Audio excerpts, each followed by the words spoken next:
It's the Mixed Martial Arts Hour with The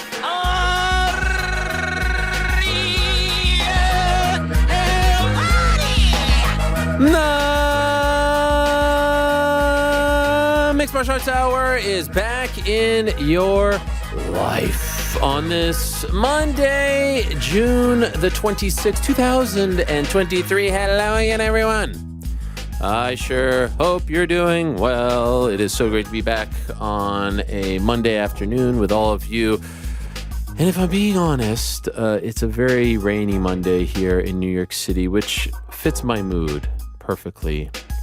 It's a tough time for me these days, this morning. And thanks for asking, guys. I appreciate it. Everyone kind of, we don't ask each other enough, I feel like. How you doing? How are you? How are things? How are you feeling? This morning, and nothing too serious, but this morning my daughter went to summer camp for the first time, and she went on a bus. It's a 45-minute bus, and oh my God, was she crying, didn't want to go on the bus, grabbing onto us. So that kind of breaks your heart, and tomorrow, my boys are going to a sleepaway camp, and there's going to be a lot of crying on my end. So it's a lot of emotions right now, They don't really prepare you for these emotions. When you have that baby, you're like, oh, the baby's going to sleep with you in your bed, next to you, bassinet, bedroom, crib, etc. It's tough to say goodbye. It's tough to see them off. And I'm sure that there are older parents out there who have kids in college or getting married who are like, hey, bud, sack up. All right, this is easy stuff. But I'm telling you, I'm an emotional guy. My wife just lets it roll off her back, but it's tough. So anyway, it's good to be here. No, I know you guys didn't ask. I know you guys, don't necessarily care, but I just wanted to let you know that my heart is a little bit wounded right now from that. But all good things. I'm sure she's having a great time in the rain over there, 45 minutes away from where we live. I'm sure it's fantastic. We have a lot to discuss on today's program. It was a very busy weekend in the world. Yeah, I sort of thought someone would chime in, be like, "Hey, Ariel, we're discussing it back here. Yeah, it's just weird. Joe's it's like I asked him how I was doing. I'm like, surely he didn't. What? The conversation we just had in the hallway. You know 3 what? Minutes ago. I take that back. Joe did ask me, but it was in the midst of the rehearsal. I was sort of locked. But you know what? I take that. Well, I take part. And then what about? I take 1/5 of that back. 1/5 of that back. Did you really want somebody to ask? Because what I would ask is, you mentioned shedding tears for the boys, but not for your daughter. So I just said I was shedding tears for the daughter. No, what you said was. I said I was very emotional. Oh, hey guys, this is early. You said she was shedding tears, and then tomorrow you're going to shed tears for the boys. So it kind of makes you wonder, in the hierarchy of. I was shedding tears for the camp that comes back at 5. And so that's a certain set of tears. Now there's going to be a whole different set of tears for the 1-month camp journey. 1 month. Your daughter comes back today. Yes. Tonight. When you get home, your daughter will be home? Yes, God willing. Oh, gosh. This is Inshallah. different than school. No. On the school bus. She's never been on a school bus before. I take her to school. It's a whole different ballgame. Oh. So she's like, I don't know anyone.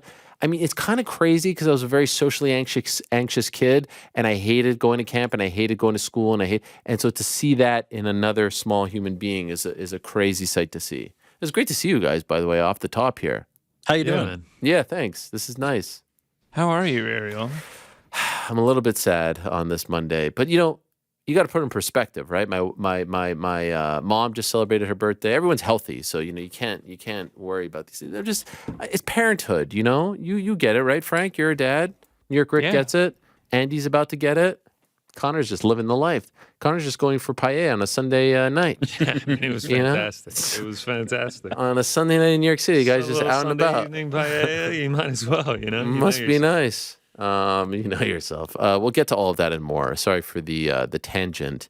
As always, we are presented by our good friends over at DraftKings Sportsbook. They are the official sports betting partner of not only this program, but the UFC as well. Please download the DraftKings Sportsbook app today and let them know that we sent you. Use the code the MMA Hour. Thank you very much to them for the support. Also, Game Time and Harry's.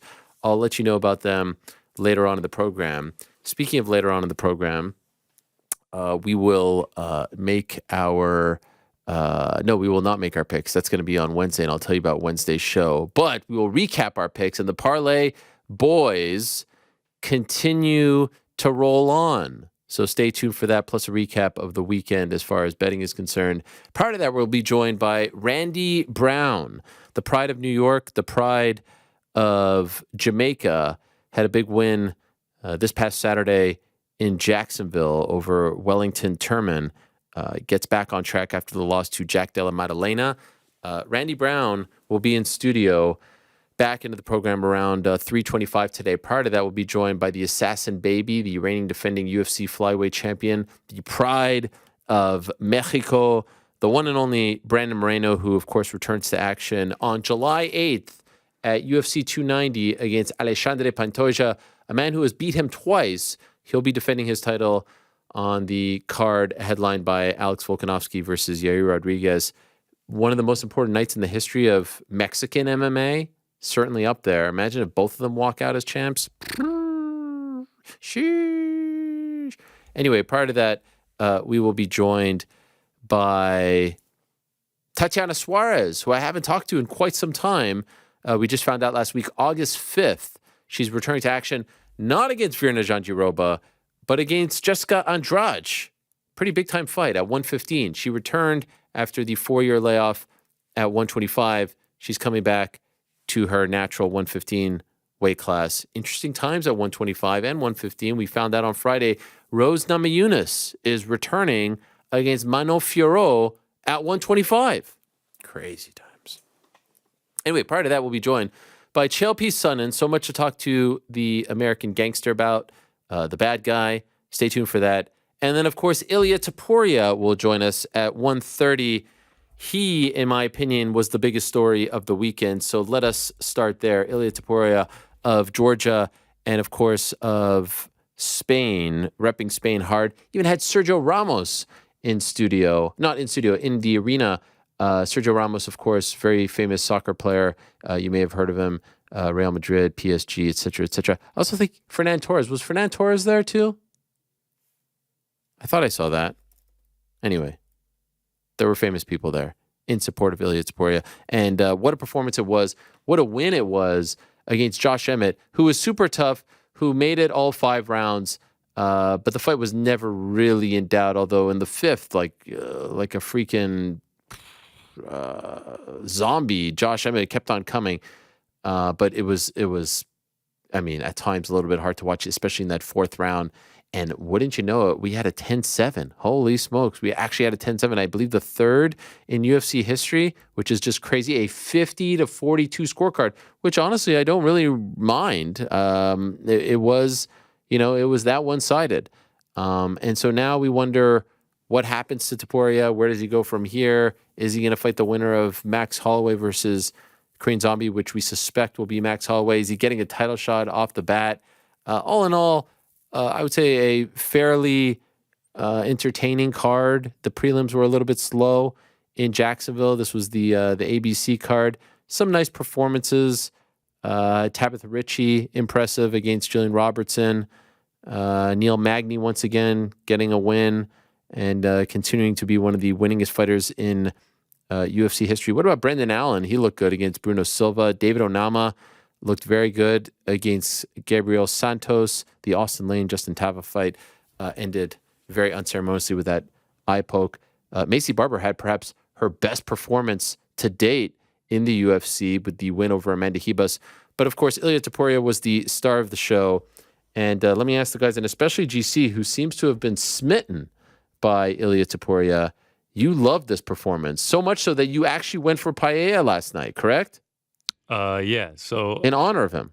Yeah, I mean, I've been meaning to get paella, and then as we were leading up to the fight, I was talking with my girlfriend, and the last time Ilia Topuria came on the show came up, and I was like, oh yeah, he came on, and he promised if you ever went to Spain, you guys would get paella together. And then I was like, yeah, I still haven't gotten paella. I still need to do that. And I was like, you know what? If Ilia wins on Saturday, we'll go on Sunday and get paella. And sure enough, he won, and paella was just fantastic. First time ever. First time ever. Got croquetas, Spanish tortilla. Did the churros and chocolate for dessert. I mean, the whole ordeal. It was fantastic. It was a beautiful evening of eating. Now, what do we have? Like full seafood? Is it everything? Yeah, we're talking. It was like the chicken, the sausage. Then it was like squid, the oysters, shrimp, whitefish. It was the whole kit. Wait, you had the chicken, the sausage, and the seafood? It was everything. It was everything. Whoa, yeah. I've never had it mixed. I usually like to keep my seafood and chicken separate. Surf and turf. It was fantastic. Wow. It was fantastic. Yeah, the chorizo went perfectly with it. Yeah, it was a fantastic experience. Was a little let down, I guess. I wouldn't say let down. I was kind of confused. I always imagine the pan being like very deep, and then it comes, it's like thin. That's how they get like the crispiness of the rice. It was fantastic. Was there enough rice in yours? Oh, yeah, more than enough. Okay. Better than the poutine? Oh, man. So one person compared, they were like, oh, man, someone needs to be arrested, who's ever preparing your food. First the poutine, then this. I was like, I mean, this was delicious. This was fantastic. 5 stars. The poutine, I get. This was not that. Yeah, that's silly. It's like, what, you got the paella from the same place as the poutine? No, this was high level stuff here. By the way, everyone on fucking social media is a cooking expert. Oh yeah, you have to know what you're getting into. Having shared my English breakfasts, you have to know what you're getting into when you post food. I would go so far as to say everybody on social media is an everything expert. That's just true. Know it all. That's a good point. Rick, looking tan, man. Yeah, I've been outside a little Look bit. good, dude. Wow, Amityville, sun shining. Where you at? Shining. Local pool? Nah. Well, I have a pool in the backyard. Wow. Oh, wow. Is this Struggle is real. Must be nice. We don't go to the old watering hole. Wow. How was the barbecue? You had a barbecue? You didn't invite us? No. See, Frank, you're using the wrong term, right? It'd be a grill, right? Because barbecue would imply like the ribs and the. We've gone over this. I've just been outside playing a little basketball, eating right, exercising. Just getting right for summer. Getting right for summer. Haircut. Haircut is a little beard trim. I haven't been here in 10, 11 days. I had that's to a good point. Put in the work. I had to put in some work. That's a good point because we didn't have a Monday show last week. But you'll be back for the Wednesday show. You're putting in some extra time. We appreciate that. I wouldn't miss it. So Topuria, Yeah. is he going to be a champ? There's not a lot of people that I kind of like earmark as a future champion.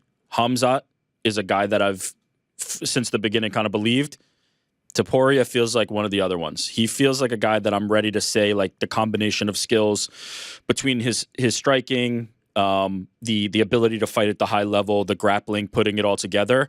He seems like a guy who's a champion. The problem is he's in a division ruled by the pound for pound best fighter in the world, which is a difficult hill to climb. And then you've got a guy like Max Holloway, who's another obstacle, a second kind of hurdle to cross in that division. So it's a very tough division to get to the top of. But it feels like at some point he's going to be a champion. If I'm making a lifetime future bet, right, it might not be this year, but if I'm able to say like, is this guy going to be a champion? Yes or no? I have to feel like Ilia Topuria is going to be a champion. Certainly going to fight for a belt at some point in the very near future. The question is, if Alex Volkanovski beats Yair Rodriguez on July 8th, what does he do then? We suspect that Charles Oliveira is fighting Islam.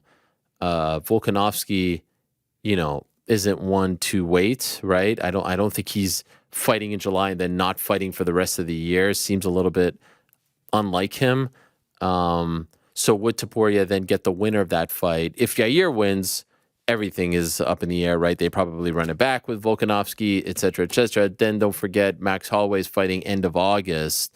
So he's going to have to wait regardless. It's only 2 months, but how quickly does Max Holloway return? And does Max Holloway want to fight at Ilia Topuria? Like this guy's on the come up. Holloway not that old, but he's allowed to pick and choose. I think he's earned that. I saw Ilia say like he would fight him. What Ilia said, and we're going to talk to Ilia in about 16 minutes, he said, I would fight Max in Spain. Otherwise, I'm waiting for the belt.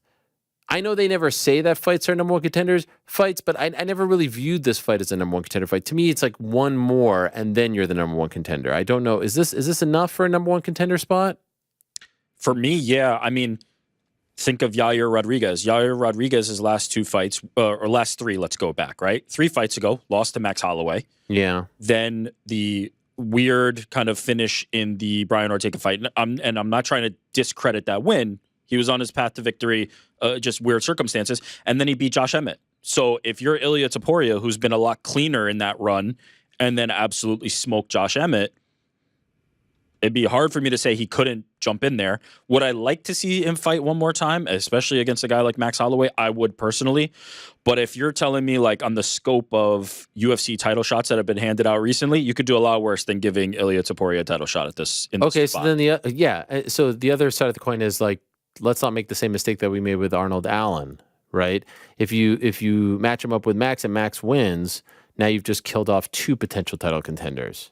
Here, I see that argument, and I went to Twitter and said that I'd like to see Ilia versus Max next. I get that argument, but at a certain point, Robert Whittaker and Max Holloway are just going to have to get fights, and at a certain point, people are going to have to beat them.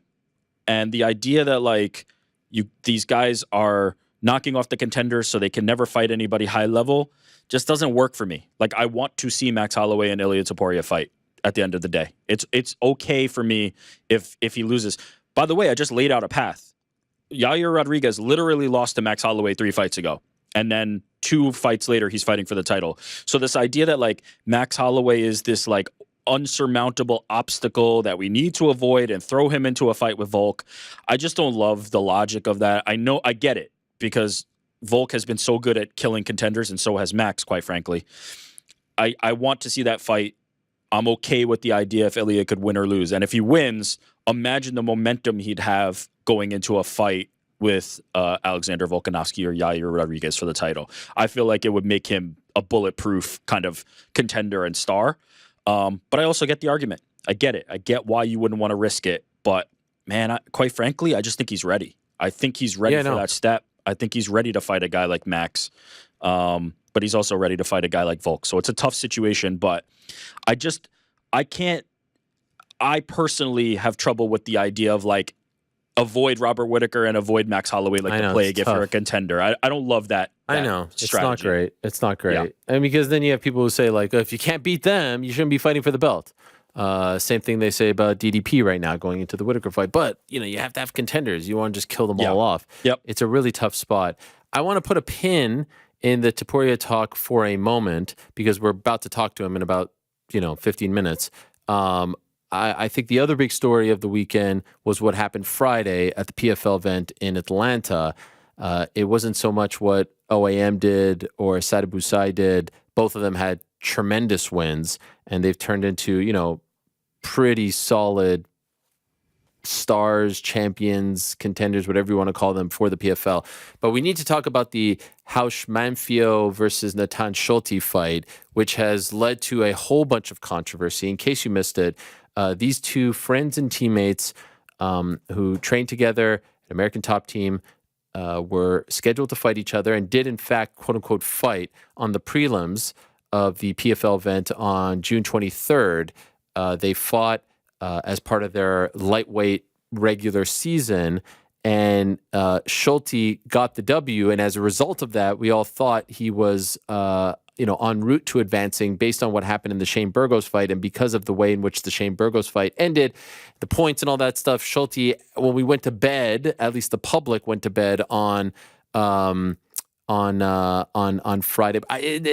They pronounce Schulte, by the way, New York Rick. They don't say Schult. They pronounce the E. Just saying. I know you're writing to me, but that's how they say it. I don't know. I was just anyway.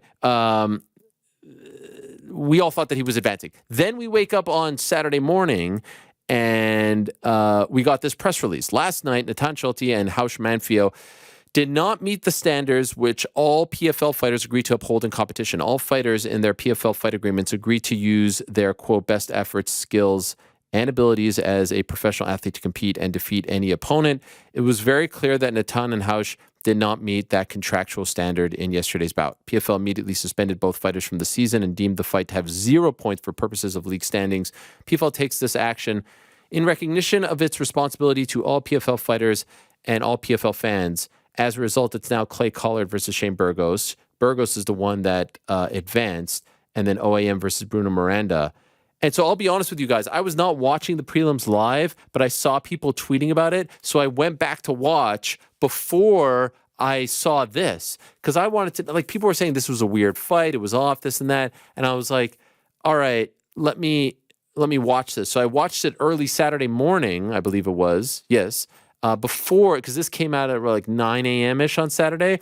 So I watched it, and I was like, let me see what the big deal is. This was a very weird fight. Some called it a glorified sparring match. I would say there was no sparring going on here. I would say this was two friends who did not want to hurt each other, who felt very uncomfortable fighting, and had some sort of gentleman's agreement that they would not beat each other up, that they would not hurt each other, that they would not fight, which led to a very awkward fight, which, you know, the broadcasters were talking about it off the jump, like almost like they were expecting this, right? And then what made it even weirder was the fact that they spoke about the fact that the corners agreed not to give any sort of instruction during the fight. So in between rounds, all they were doing was drinking water, sitting down, and that was it. It was complete silence. It was supremely awkward. It was supremely weird. And so after doing a little bit of digging, here's my take on what happened. Because I know a lot of people are upset about this. It feels fishy, especially when Shane Burgos, who is their big fish, their big free agent signing, is the one who benefited the most from it. Can I just be honest with you guys? I don't even know how to feel about this 3 days later. Because on the one hand, you have Schulte and Manfio knew they were going to fight each other. Did they raise a stink? Did they try to change it? Did one pull out? To me, if you were going to fight like that, one of you should have just pulled out. Now, I know PFL paid them their show and ultimately win. And so you made that money, but like no one fought. And so like, what did you think was going to happen? It's not the first time two friends, two teammates have had to fight each other. And when you're a part of a tournament like this, which that's essentially what it is, sometimes you're going to be forced to, you know, be in awkward situations. Both these guys have been products of the PFL system. They have both benefited from the PFL system. Both have won their lightweight tournament before and got the $1 million and all that stuff. So what did you think was going to happen? You were going to do this like, you know, pitter pat thing, and then no one was going to notice? Or, and I can understand this side of the equation, you know, you say, hey, I got the W, I move on, and that's that. Now, according to their fight agreements, it says you have to use your best efforts, skills, and abilities as a professional athlete to compete and defeat any opponent, and that they can reserve the right to do something like this if need be. It just is a slippery slope. Have they been faced with this situation a lot? No. Is it worth using this as the example to like, hey, if anyone ever does this, we are going to do that? I feel like that was the smarter thing and the less icky thing to do. By doing this first time, it happens, and as a result, the big fish gets the backdoor entrance into the playoffs.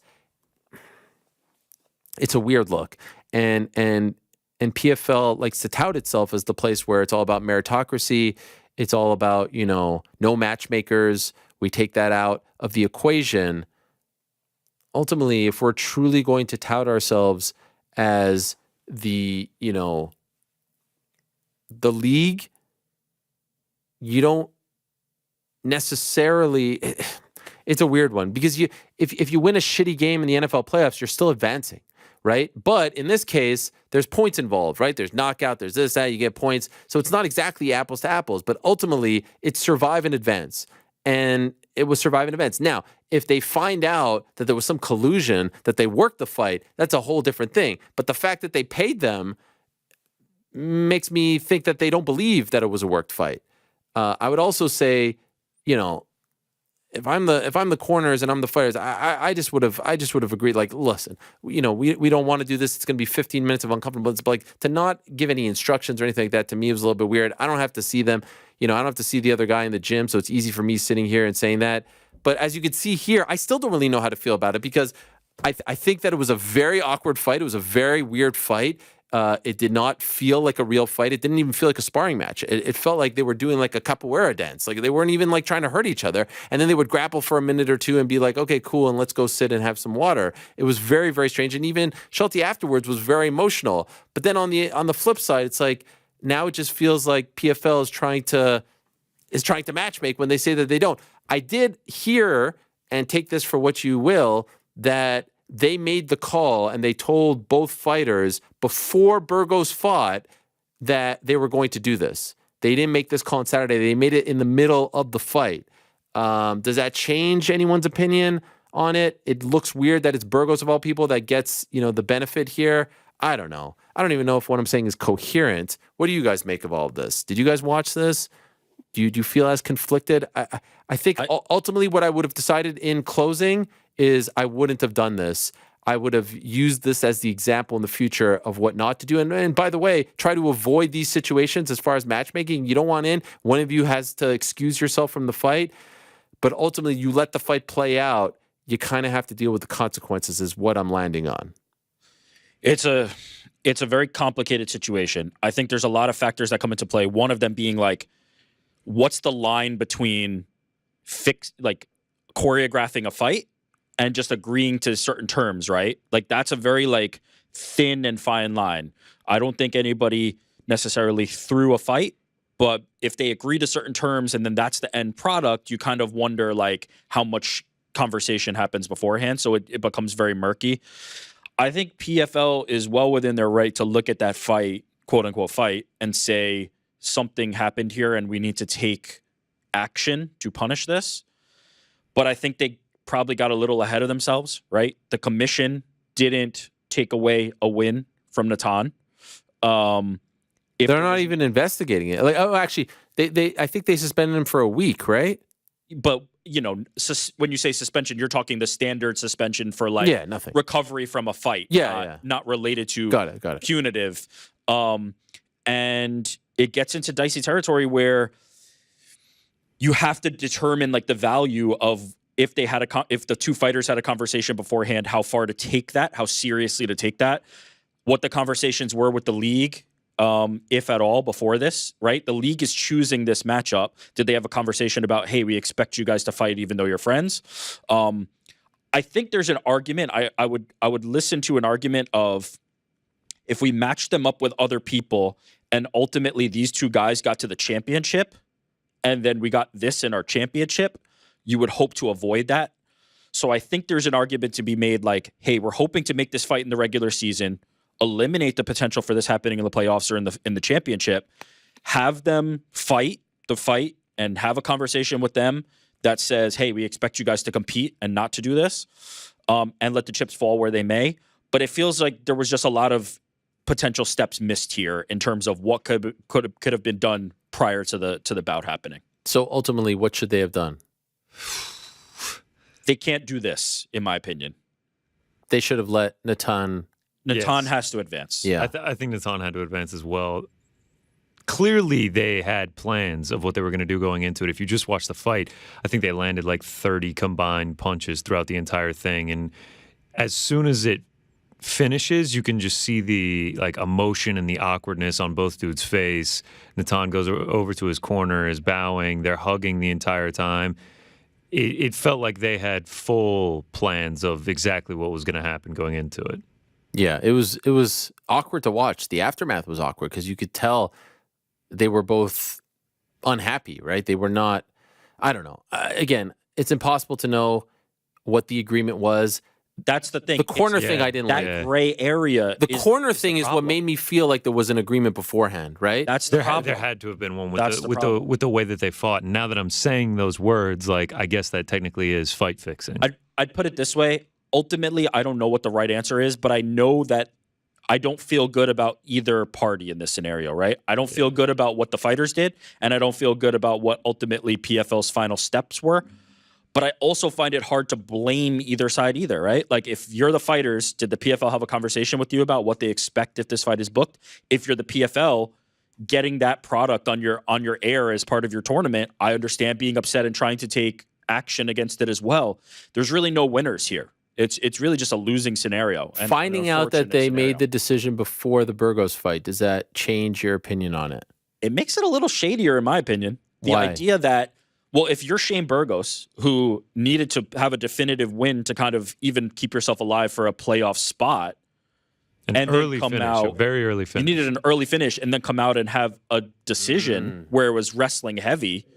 And if that decision was made before your fight, that doesn't look great. Yeah. And by the way, please let me be very, very clear. I'm not accusing Shane Burgos of anything. Yeah. He may be completely separate from this scenario, but from the PFL's perspective, it does not help your case. It does not help your argument in stopping that conversation. I would never. We've seen Shane Burgos fight.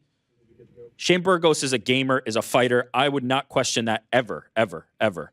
But what I'm saying is, from an optics perspective, if you're the PFL and you say before Shane Burgos fights, all he needs to get is a win to get in now, it looks different. It looks different. No, you're 100%. You're 100% right. Very, very, very bizarre situation. Yeah, incredibly weird situation, and it doesn't help the PFL that the guy that came from the UFC and is in all their commercials when they go to commercial break is the guy that got in. Yeah. What sucks is Burgos is going to be now tied to this. Like, it's 100%. him getting in is unavoidable, but he's not involved. Like, he's a benefit of something that happened here, but it's not his decision. He had nothing to do with it. He posted a video when he landed in Newark saying like he just found out the news when he landed. It's unfortunate because it is. That is. By the way, that's different than what I what heard. I'm saying. Yes, that I don't know. To me is weird. The whole situation in and of itself, from the fight to how they handled it, is just a bizarre Ultimately, scenario. and by the way, for full transparency, if that was the case, they should have said it on the broadcast. Say it. They should have said it on the broadcast that we're as making soon as this it was call. over. Yes, because I mean everyone was talking about it. That's all I saw on social media. I think they skipped some steps in handing out this punishment. They needed a little more transparency, a little more communication, in my opinion. We're going to talk more about this, and I want to get Chael's perspective on it. But ultimately, where I've netted out is this should have been a teachable moment. This should have been exhibit A of what not to do. But ultimately, I think Natan should have moved on because he got the win and the fight went on, and it just creates a bigger mess for the promotion, and now it's going to be on Shane, and that's not really fair to him, even though he has an opportunity to make $1 million as a result of all this. All right, we're going to put a pin on the discussion for now, but let's go to the star of the weekend. What a night, what an afternoon, I should say. What a weekend for the pride of Georgia, the pride of Spain, perhaps the next contender at 145 pounds. Let's talk to the one and only Ilia Topuria about his big weekend. There he is. Hello, Ilia. How are you, my friend?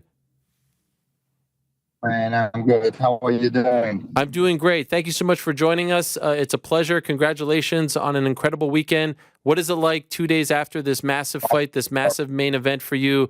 How are you feeling? How are you digesting everything that transpired Saturday in Jacksonville? I feel as a winner. I used to feel like this always, you know? Feel very good. You feel like your dreams are coming true? Finally, I can rest a little bit. Yeah, of course, I feel it. I feel it. I always feel like thankful before my dreams are coming true. I just say before, like, thank you, God, to give me all this experience, all this life. I have wish one day. This was obviously... I feel thankful before I get everything. Sorry to interrupt there. I thought you were done because it was a little bit choppy, but you can hear me, right? Yeah, I can hear you. Perfect. Okay. This was a big spot for you. Main event, ABC, felt like the card was built around you. Confidence-wise, how were you feeling going into this fight? So for me, basically, it was like a normal fight, one more fight. It didn't push any pressure to me, you know, like to be a main event, to going inside that cage, having to fight a 5-round fight. It was something normal, you know. It didn't was like extra pressure. I felt really good, and we get the win, which is the most important. At any point, were you thinking, I'm about to stop this guy? And were you disappointed when... By the way, you have a guy sitting in back of you. I don't know if you know this. I just want you to be safe, and I don't want anyone to beat you up, okay? He's leaving the car now, just to let you know. Okay, he's gone. He's gone. You're safe. Jose, my brother. Oh, that's your okay. The fighter? Your brother, the fighter? No. He's my manager. This is tough. The connection is tough.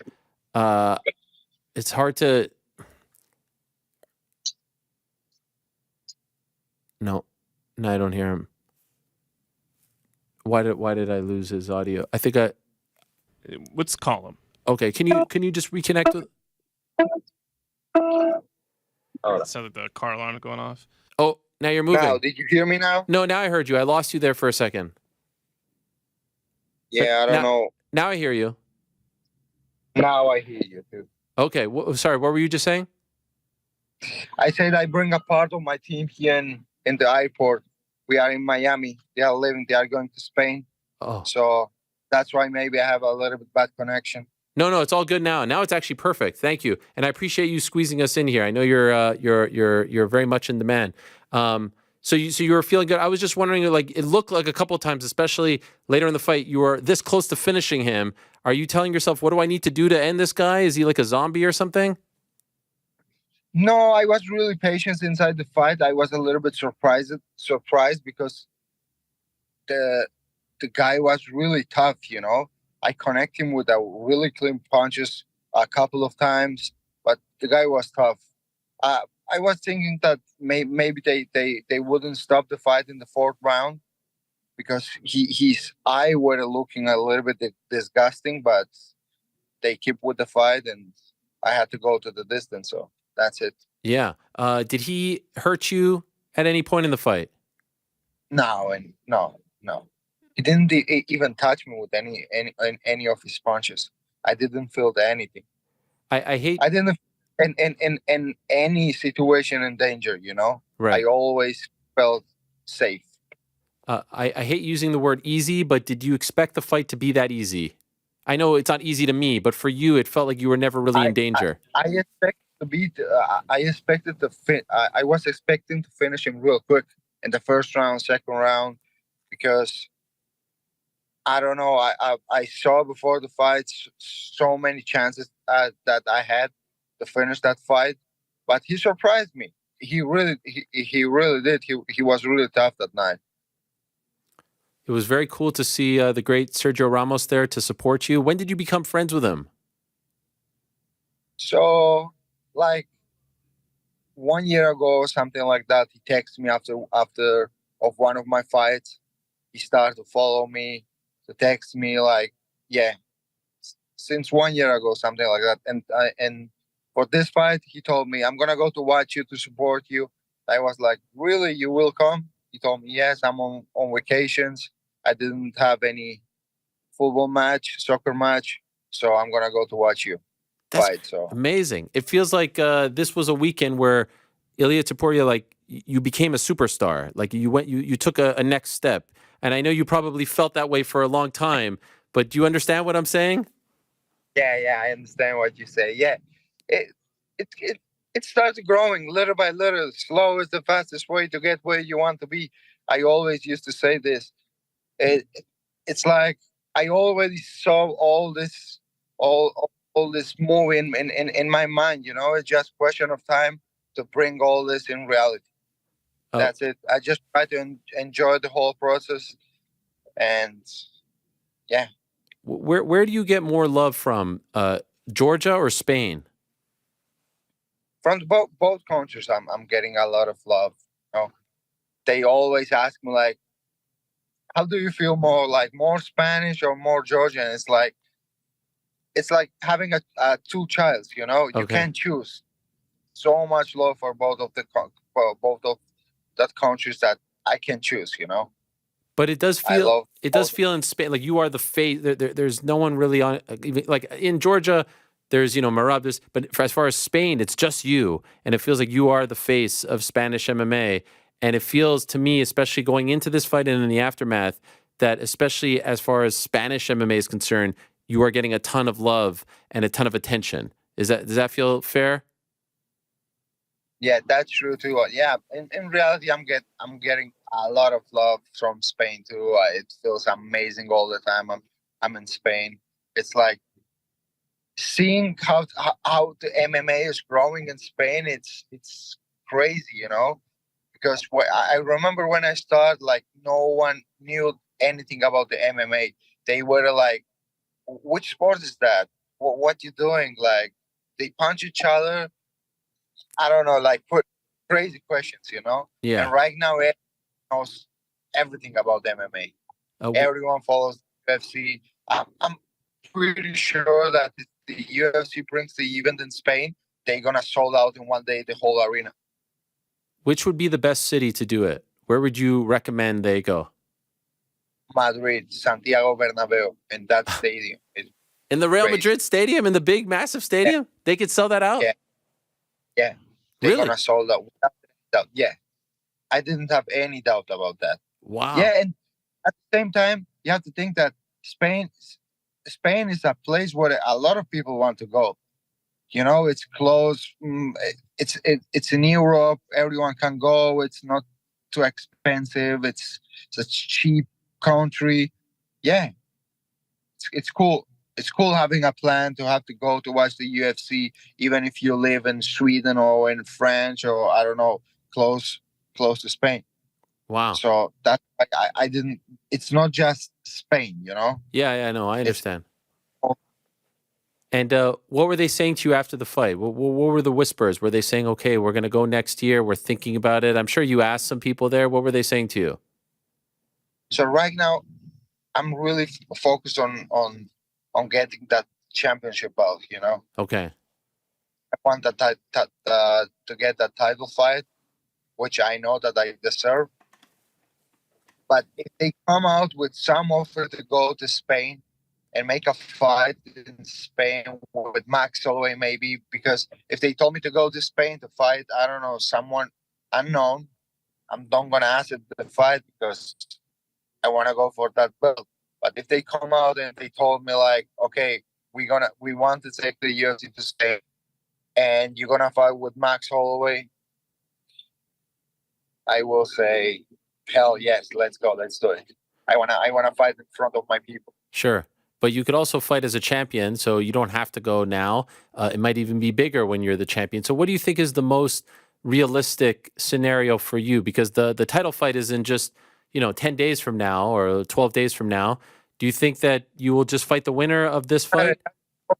That's the most realistic situation for me for the title. There's nothing else for me. I showed to everyone this Saturday, even before this, with Bryce Mitchell. In this division, no one can match my level of skills inside the cage. No one. So what's else for me in this division? To fight for the title. If someone can stop me and someone's thinking is the champ, no one else can do it. In my mind, no one can stop me. Even in featherweight and lightweight division, I know that I can, finish everyone. I know that. From a fact, I train with so many guys. I know the power I have. I know the technique I have. I know how good I am. I know. And my mind, which is the most important, is always in the place, always calm, and always ready to kill. And just curious, would it be fair to say that you are rooting for Alex to win on July 8th? Because if Yair wins, they might have to do the rematch, and then you have to wait. It gets a little messy, right? Yeah, but like I said, one of the best skills I have is the patience. I can't wait. I'm young. I'm 26 years old. I enjoy life. I'm happy with everything I have. So I can't wait. No problem. I didn't rush for it. No problem. Even if it means you don't fight again this year? It doesn't matter for me. I have a goal, which is to become the world champion. And if I have to wait, I wait my whole life. Why I'm not going to wait like 6 more months or something like that? I'm going to wait. Who do you think actually wins that fight? I think Volkanovski gonna hold the belt. Okay. I think he will. Would you be okay with going to Australia to fight him? No fucking problem. No problem. If I'm the best in the world, I can beat in Australia, in Las Vegas, in Miami, in Spain. Whenever we go, I beat him. No problem. Location, it's no problem. By the way, you're obviously well on your way to becoming a champ, but also I feel like well on your way to becoming a model. I mean, your Instagram page. Sometimes I have to tell my wife, don't look at my phone when I'm looking at Ilia's pictures because you're like a model out there. It's unbelievable. You're drip, as the kids say. You know what drip means? Are you modeling as well on the side? I don't know. I'm just doing my thing, I'm just showing to everyone who I am. That's it. You're bringing That's some all. class, some nice, some nice vibes to the sport. I mean, that's good. I'm happy. If you feel me that way, I'm happy. I'm happy to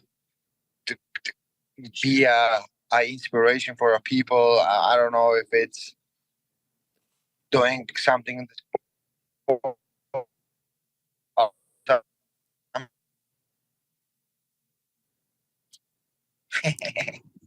Are people reaching out to you? Sponsors reaching out to you? Ariel. I missed that last part. You said something funny. What did you just say?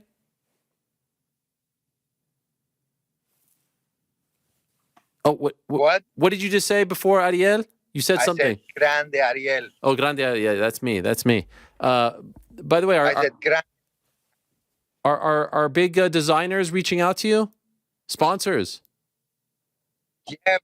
Yeah. There is a lot of sponsors. We are in conversations right now with a lot of big sponsors, big brands. So I think we're gonna have some big announcements soon. Nice. Yeah, there is a lot of things we are working right now. Even in Spain, I'm gonna do right now one of the biggest events in Spain. Yeah, there is a lot of things coming. That's amazing. Of good things. Yeah. I'm gonna try to help and push all the upcoming fighters from Spain to have like a little bit more easier way that I had before. What's the big event that you're doing in Spain? I'm doing the Matador Fighting Championship, which is going to be like big event in not just in Spain, in the whole Europe. It's going to be huge. Is You're this gonna see your promotion? Maybe. Yeah, I'm gonna invite you on one of my events. And we can have paella? It's going to be a pleasure. Yeah, of course, bro, we can. That would be incredible. But the type of parties I like, it's with my family, with my friends. There's no like night parties. No, me neither. I just like paella. I don't drink. I don't eat any of that. Bring your wife. We can have some family time and enjoy it together. Oh, that would be tremendous. We do a little siesta. We have some paella. I mean, what's better than that, right? Exactly. We go on Las Ramblas. We go to Playa Barceloneta. I mean, you saw that. I say Barceloneta like this. You have to say, you know the difference, right? Barceloneta. There's the and the Cádiz and all that. Yeah, I learned all of that when I was there. And before I let you go, so now we have like you're doing big things, but would you say there are more talent in Spain coming up? Do you feel like are there a whole bunch of guys like you that are gonna or girls too? My brother, he will be fighting in the UFC really soon. He will fight in the UFC really soon. And there are more fighters in Spain without any doubt.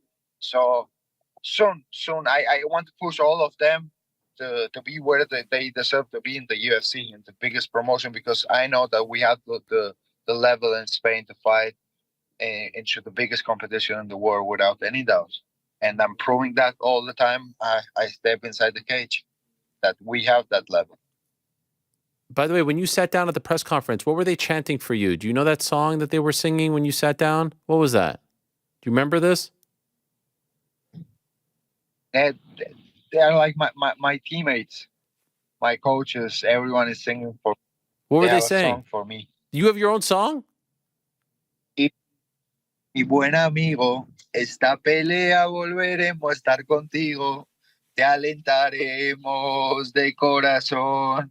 Está la hinchada que te quiere ver campeón. Wow. No importa lo que digan los demás. Yo te sigo a todas partes. Cada vez te quiero más. ¿No querías terminarlo? Why isn't she doesn't like the song? No, I love the song. Sorry, I was just driving. Hello, hello. Is this your girlfriend? Yeah, she is. Nice to meet you. Nice to meet you as well. How about your guy, Ilia? What a performance on Saturday, right? Right? Unbe- As he said, we see things and then we believe things and then we see it, right? Most people, they are like, oh, maybe, and I always tell him like, it's already in our mind, so you're gonna be you are the world champion. That's it. Wow, what a power couple you guys are. This is unbelievable. What is it like seeing your significant? Can I ask your girlfriend, your significant other, getting punched in the face? Does that make you sick to your stomach? I would throw up if it was me. To be honest, I felt really bad, but for the other guy because I knew that he was gonna. I knew what. I was saying, like, baby, you should have a little bit of mercy. Oh my gosh, did you have mercy? Well, honestly, he couldn't have mercy because the guy that was supposed to stop the fight never did it. So Right. if one needs to die, it's not gonna be my guy. Oh my gosh, I like this. This is a little trash talking here. This is nice. You see? Ruthless. You see? But Ilia, were you thinking this? I don't want to punch this guy anymore. I'm feeling bad for this guy. Really disgusting a little bit. It was. Yeah. I was feeling a little bit of mercy because I was looking to him. I was like, I don't know. I was thinking that they were like stopping the fight when the doctor come in. I was like, they're gonna stop the fight. But we can say that he's a real tough man. You know, like we respect that. He gave an incredible show, and I think would be harder for other fighters to take him down. It's just that Ilia is out of this world, right? Wow, look at you with the support. Out of this world, Ilia. I mean, how could you lose a fight with words of wisdom like that? And that's why everyone in my family is like that. All She's supporting like that. My mom is like that. My dad is like that. My brother is like that. Everyone is like that. From where do you think this confidence comes from? No, it's a beautiful thing. Was your whole family at the fight? No, they didn't was there. Oh, The next time I'm gonna bring my parents to my fight. okay. Are you guys married? No, we are not. We're not. What's taking so long? I mean, come on. You have the whole world in front of you. We're working. Don't put me so much pressure. You are impervious to pressure.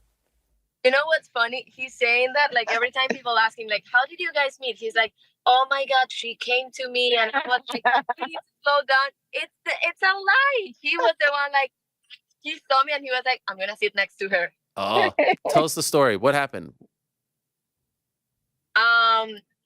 A friend that we have in common, she set everything up. She was like, "Oh, today we're gonna have these dinners like with all the girls and blah blah blah blah." And I was like, "Okay," but she was telling him that I was gonna come to the dinner, and when he sat, she said like, "Oh, sit here, like next to me." And honestly, we saw each other. I was like, Then I had to do my mother job, bro. Yeah. but it was. He had like a punch in the face, and I was like, "Wow, are you okay?" And then he started talking, and I was like, "He actually has brain. That's amazing." Wow. Okay, low bar. The thing that made me like him so much was his values, and he believes in God, which I believe in God so much. And I think that was a huge click because it was more like spiritual vibes, you know? I was like, okay, I like this guy. And I told my friend that was like next to me, he's going to be my boyfriend. Wow. Look at you, Ilia. Man, this guy. After, he was like, "Te amo. You are the love of my life." And I was like, "Baby, but before you." Wow. Ilia, now I know why you have all this style. I mean, now it all makes sense. You have a great stylist by your side. I don't know. Is it all coming from you or is it coming from her? No, actually, we both have great taste. Okay, fine. There you go. Just trying to give you a compliment. This is great. By the way, what is her name? I feel weird. Georgina. Georgina. Nice to meet you. Did I say that right, Georgina? Yes, that's my name. Wow, what a couple you guys are. This is amazing. What a life you have, Ilia. I mean, you're really killing it, my friend. Oh, man. Yeah, I try to do it. I try to like do my best in everything I do. Well done. In the sport, in my shares, with everyone. Like everything I try to do, I try to do my best. Well done. All right. Well, enjoy it. Congratulations.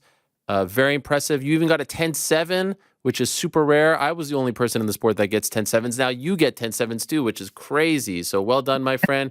And congratulations. And I look forward to seeing what's next for you. And very nice to meet you, Georgina. Congratulations to the whole family on the big weekend. Well done. Thank you very much. Bye. Be with you. Okay. Take My care. man. Adios. There they are, Georgina and Ilia. Impromptu. Oh wow! Look at this. GC, I didn't see this. He did a GQ Spain. He did GQ Spain last week, and they posted him, and he has gained over 100,000 followers on IG since the fight. Sheesh! Ilia on fire. What do they say? Top on Instagram. Can't turn on. Oh, Hmm? You hear me, Ariel? Yeah, I hear you. Sorry, having some mic issues back here. You know, classic. What were you gonna say? What do they say? Be at the top, be Topuria or something. I didn't know that. Yeah, he has something on his Twitter. Be at the top, be Topuria? I'm definitely saying it wrong. Nevertheless, he is Guy's on a star, fire. yeah, I on mean, fire. the guy's a star. You look at his Instagram, and it's like one photo shoot after the next. Now I know it's a GQ shoot from the last few that I saw, but maybe not. Maybe it wasn't that. I don't know. But yeah, he definitely oozes superstardom. Definitely looks like he is on the verge of big things. Definitely feels like they're in an interesting spot with him. Do you have him wait and see? You know, Volk deserves, I think, another crack at Islam. But the truth is, if Islam is fighting Charles, I don't know if Volk is going to wait. You might have to do Ilia versus Volk. If Volk wins, do Ilia versus Volk back into the year. It's a big time fight. I think he's ready for it. Has looked very good. So well done. Well done, Ilia Topuria. El Matador, the pride of Georgia and Spain. All right. I always love talking to the bad guy, the American gangster. What a legend he is, my old friend. And boy, oh boy, do we have a lot to talk about on this Monday morning/afternoon. Without further ado, let us say hello to old Chael P. Hello, Chael. How are you? I am well. Thank you, Ariel. It's nice to be here. How are you, man? There is a lot going on. Hey, I got to ask you real fast. What about your doll game? I haven't seen these before. I see Adesanya, Yes. but I see a wrestler that's getting blocked by a stage. Who do you got there? Who's the wrestler? Nope, other side. Oh, this other one. side. This one. Wrestler in a singlet. Yeah. This is our old friend, the Turncoat DC. Oh, that is Daniel Cormier. Wow, I didn't even know they made dolls back then. That'd be 2008. Okay, then it looks as though maybe you've got a Damian Lillard. What? It's a Portland What? jersey with the number 0 here. Yeah, right there. Wow. The fact that you know who Damian Lillard is blows me away. I'm in Portland. You know what? That's a good point. That's a great point. I'm not crazy. I'm not overly thrilled with Lillard, quite frankly. Tell me. Why are you upset? When you come to, they've got this weird thing. The Blazers. I mean, they really do. Like, they've got this very weird thing where they don't show the respect to me as the athlete from town that they should. There's the truth, but they never have. Right, they're this little group that nobody, I mean, they don't hang out with anybody. They come to the game, and you get these fake fans, you give them a bunch of money, then they go hang out at home by themselves. But I mean, this is real. Like, they're not men of much people. You're not going to be at the store and run into one of these guys. And I see Lillard posting on social media constantly, like clout chasing and boxing and all sorts of stuff. I don't ever see him acknowledge me. And I'll tell you, it's a jealousy thing, but it's also a piss-off thing. And if I talk to Damian Lillard on social media, particularly when it's about fighting, which he's always trying to act like he's some kind of a tough, you talk to Chael. You don't ignore Chael. And if you do ignore Chael, when you see Chael, Chael will whip your ass. And that's where Lillard and I stand, if you want to know the truth. Why, have you ever met him? No, I'm not going to beat up Lillard, by the way. But, I know. You know, no, I haven't met him. I haven't met him, but I do notice the attitude. Like, I mean, he's texting like Earl Spence and Crawford. He doesn't know the difference between a jab and a hook. He doesn't know a wrist lock from a wrist rock, as they say. But he doesn't acknowledge Chael as the tough in this market. Yeah, no. I will show him. I will just help him. I will help him across that bridge if I ever run into him. You will make him humble. Yeah, I'll just give him an opportunity. Yeah. I'll give him an opportunity. Yeah. By the way, he's trying to leave. Hey, Portland. I'm Chael. I'm seconds away from whipping your ass. I thought you were going to say Something that like you were that is mad how that he was that forcing his way conversation out would of go. Portland. I thought that that's what you were, but there's a very good chance you don't even know Oh, about good this. riddance. Hey, those guys are all horse. Those guys are all. You're cheering for Jersey, and I know that that's a Jerry Seinfeld reference, but it's true. They're not real. These guys aren't from Oregon, and they're not going to be in Portland tomorrow. Somebody else writes them a bigger check. It's disgusting. No. In that regard, it's very disappointing. Yeah, but I'm a wrestling fan, so that's, I mean, it's the opposite, right? I brought up Daniel Cormier. Was the first one I even noticed on your stage there. It's very different. It's very different. You would back who you're with in wrestling. You wouldn't be a whore for money. I'm actually after the show today going to paint a Russian singlet on DC because he's that big of a turncoat. I got big news, bro. Yeah. You want to get into it, or you want to hold up your dolls? Oh wow. Okay, let's get into it. Sorry. I didn't know you had news. Zuckerberg. Oh Jesus. Zuckerberg contacts me because he saw your tweet that I'm coming on. Oh my God. Zuckerberg has told me that he has agreed to fight Elon Musk at UFC 300. And it was a very big deal. He kept bringing up like the date because now Elon could never say he doesn't have something to do. He could never say that he was busy. So what do you want me to do with this? Why don't you call in? Why don't you just call in? He said, you tell Ariel. Ariel knows how to get a hold of my people. That's what he said. I delivered the message. Is this true? Is this a shoot? That just happened. Ethan is my witness, my son Thero, my dog Duke. Wow, this is a shoot? This is a shoot. You know what's funny? I actually DM'd him about a similar topic. So you're saying, can I repeat? You're saying Mark Zuckerberg DM'd you because he found out. No. I was on the phone. What? The phone. You talked to him on the phone? First time? Yes. My face lit up Meta. By the way, I did this to impress a girl back when I was because if I was at the Olympic Training Center, Colorado Springs, they had one phone. And it was free, and you could call anywhere in the world, but you only got 5 minutes. And there was a person that monitored it. Anyway, when you called people, their phone, it would say United States Olympic Training Center. So I used to go there, and I had nobody to talk to. I would call every number I knew just because his popped up Meta. I thought it was cool, and I answered the phone. Okay, so, and he says, hi, Chael, Mark Zuckerberg here. Did you ask him how he got your number? No. Okay. Rolled right with it like we were old friends. Yeah. I thought maybe we were. The way he talked to me was like we were. And I spent some time in Palo Alto. You know, Stanford used to have a wrestling program and whatnot. Frank Shamrock used to train with the Stanford team. And the way he said, I just went with it. I did the same thing when I talked to Dana White for the first time ever. He called me Chael. He says, hey, Chael. Dana. And I said, hey, like we were all, you know, I didn't have the number in my phone or anything. He said, you want to fight Anderson Silva? I said, yeah, I'll fight Anderson. He said, good, because I just went on SportsCenter and announced it. I said, okay, hung up the phone. I was on my way to practice anyway. That's a tremendous story, by the way. What troubles me about that story is you had like 6 fights in the UFC before the Anderson fight. He still thought your name was Chael? Chael Sonnen. He thought it was Chael Sonnen the first time I fought Anderson Silva. That's crazy. Chael Sonnen. Chael Sonnen was around for a long time. Oh, my God. Yeah, that is true. Like Gustafsson. See, that's payback, Errol. Right, I have a hard time getting names right, too. That's I have a hard time with those, you know. And then when they screw me, you know, when Magomed Cheryapov, you know, right when I take the time to learn Zabit, whose name's Zabit? Who names their kid Zabit? And then he goes off and be a doctor. What's the point in learning names if they're going to treat you like that, you know? That's true. What's the point in knowing the difference from your rear and your ear? What difference does it make? Piera. Hey, what a game he's playing, by the way. Yair Rodriguez wants to shred. Yair Rodriguez is straight up badass. In real life, don't piss. I'm telling you don't piss off Yair Rodriguez. And about a year and a half ago, he starts this shtick where he doesn't say anything. He starts this shtick where he's not going to do anything. He starts this shtick where media can come against him and he's not going to correct it. He starts this shtick where he goes to the ground, goes for an armbar, and damages one of the Gracie top jiu-jitsu fighters that he didn't take any credit for it. He acted like it was an accident. Like Rodriguez went very strategically into a place of being ignored. And now he's you know, right on the cusp, weeks away from Volkanovski, which you would think is a walk in the park. You think is a walk in the park to the point that Volk is doing more things talking about Islam than he is talking about Rodriguez. And I'm telling you, I don't know if that plays in the fight.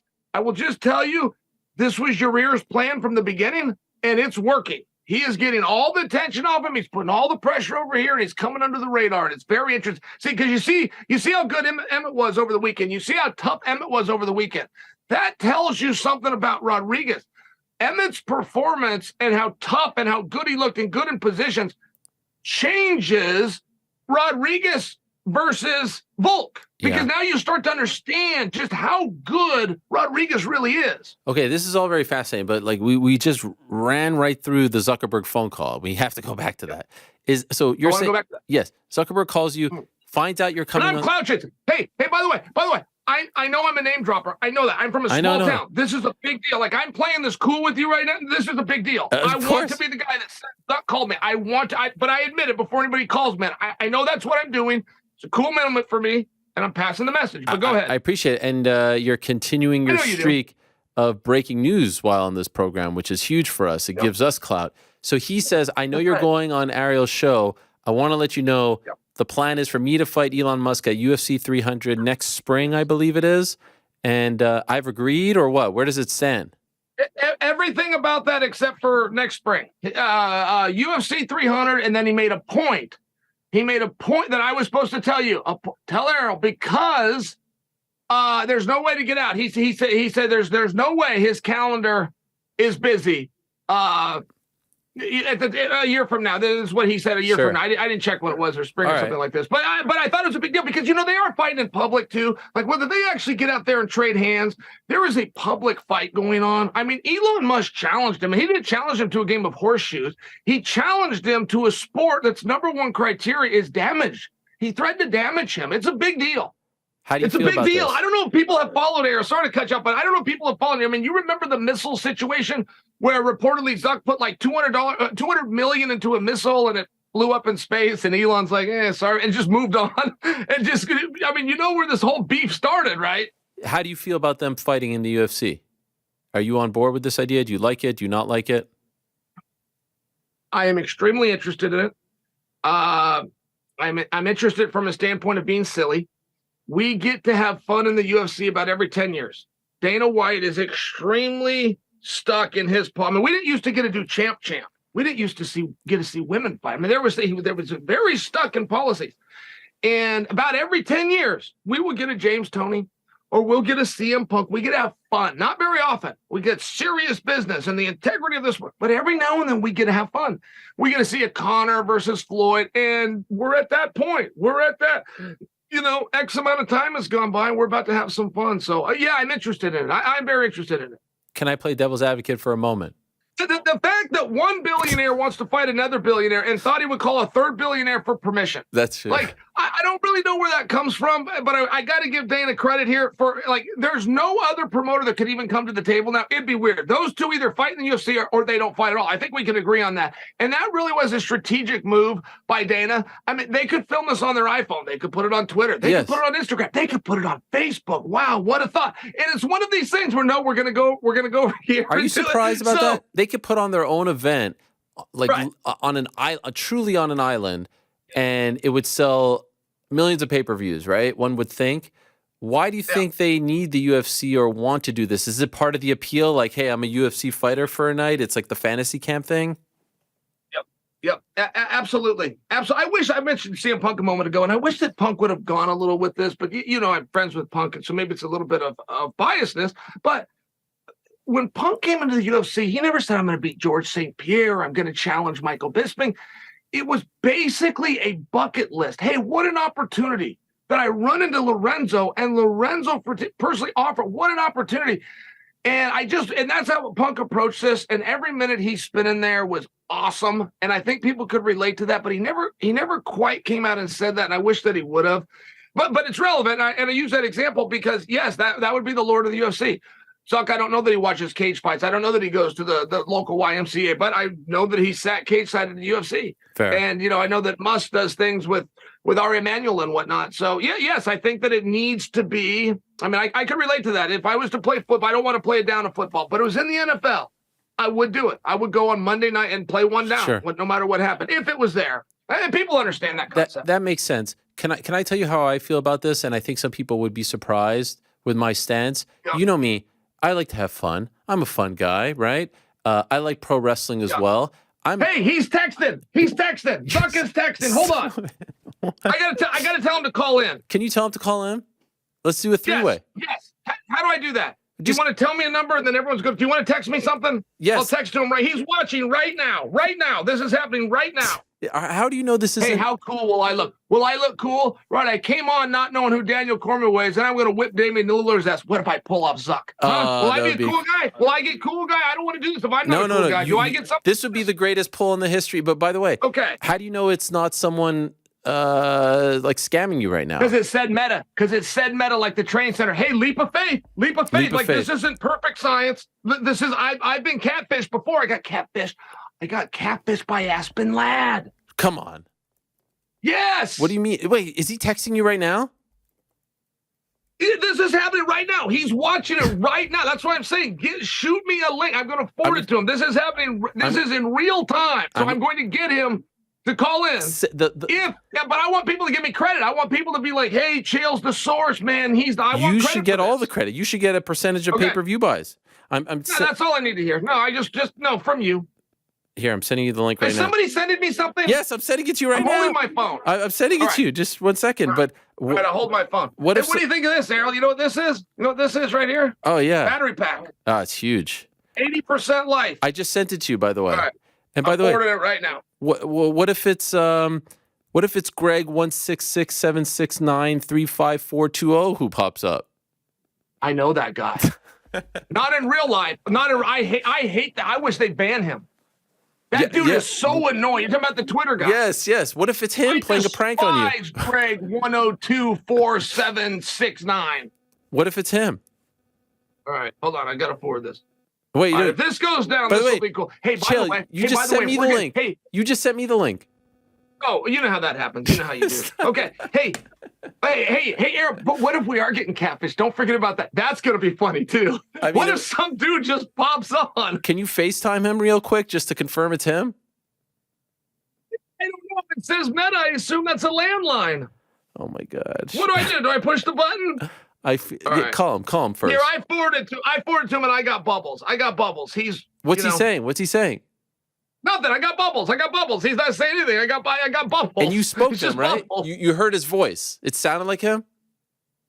That was earlier. Right now, he says he's watching the show, and I'm trying to get him a link to call in. I've already sent it to him, and I'm getting bubbles. All right. I'm so nervous Let's see where this goes. This would be exciting. You know, this is truly a show about nothing. I think people expect more from us. Should we do something today? Yes. But I don't even... Oh, can I just... Ilia Topuria. Wait, can I ask you a question? Yeah. No, you go ahead. You go ahead, please. I'm trying to downplay. I'm excited. I don't mind this fight. I actually think it's fun because what it does is it will hopefully give an opportunity to other people, right? Like, imagine whoever fights in the second to last fight before Elon Musk versus Zuckerberg. You know, they're not fighting Ilia Topuria. They're not fighting some crazy, killer from Russia. So it's all well and good. So I think some people would be surprised to hear me say, I don't mind this at all. I actually don't mind it. Yep. Here's the one issue I have with it. 2 weeks ago, and I want to get your response. 2 weeks ago, Dana White said, we don't do gimmick fights here. We don't do Francis Ngannou against Anthony Joshua. That's not what we do here. The best fight the best. How can you say that and then be open to this? Errol, I would tell people I don't rob banks. Yes. But I have robbed a bank before. And all I mean by that is like in a broad stroke, 4 banks, 5 banks, but you understand, I've robbed, but I don't rob banks. I think in a broad stroke, Dana's being very serious. Let me tell you something. I work for Dana White. I work for Scott Coker. And so many people, including yourself, asked me, hey, what's the difference between those two? And it was very hard for me to answer because there were so many similarities, but there is one. You pitch a fight to Scott Coker. The words you want him to say back to you is fun. That would be fun. If you pitch a fight to Dana White, the words you're looking for is interesting. If Dana looks at you and says, interesting, you're going to get it. If Coker says fun, you're going to get it. So, but I do say, no, he doesn't do gimmicky fights. That's true. He doesn't do gimmick. He doesn't bring in the 500-pounder and the 180-pounder. Now, that doesn't mean that, to my point, of every now and then, we get to have fun. Sure we do. Okay, so everyone needs to lighten up a little bit. Yeah, well, but you got something very special here. I mean, you and I proved the point earlier, right? We're kind of arguing both sides here. We proved the point earlier when we said they don't need Dana. They didn't need permission. They didn't need this third party. They could do it on there, and it would be, if there's 6 billion people on Earth, like they speculate, 5.5 billion would see that fight, right? Just through their platforms. So I mean, I just share that with you, that if it is something fun and he has an opportunity and wants to bring it to us, it'd be very nice of Dana, and it would be rude of him to not bring it to us. How many pay-per-view buys do you think they legitimately sell? Oh, you could for sure do 10 million. 10 million? Yeah, but Ariel, you could be closer to 20 and 25, because what I would predict is both of their companies would start some kind of a digital arm. So all of a sudden, I believe that Twitter would be hosting pay-per-views, and I believe Facebook would as well. Now you're talking 25 million. You just hear that? That's insane what I just said. You could do that if it shifted and changed a little bit. Sure, you could. Also, am I crazy? Sure, you could. Isn't Musk much bigger than him? Like, there's got to be some sort of weight, right? Yeah. Like weight class? Pay-per-views are estimated to be in 73 million homes, to put in perspective for you.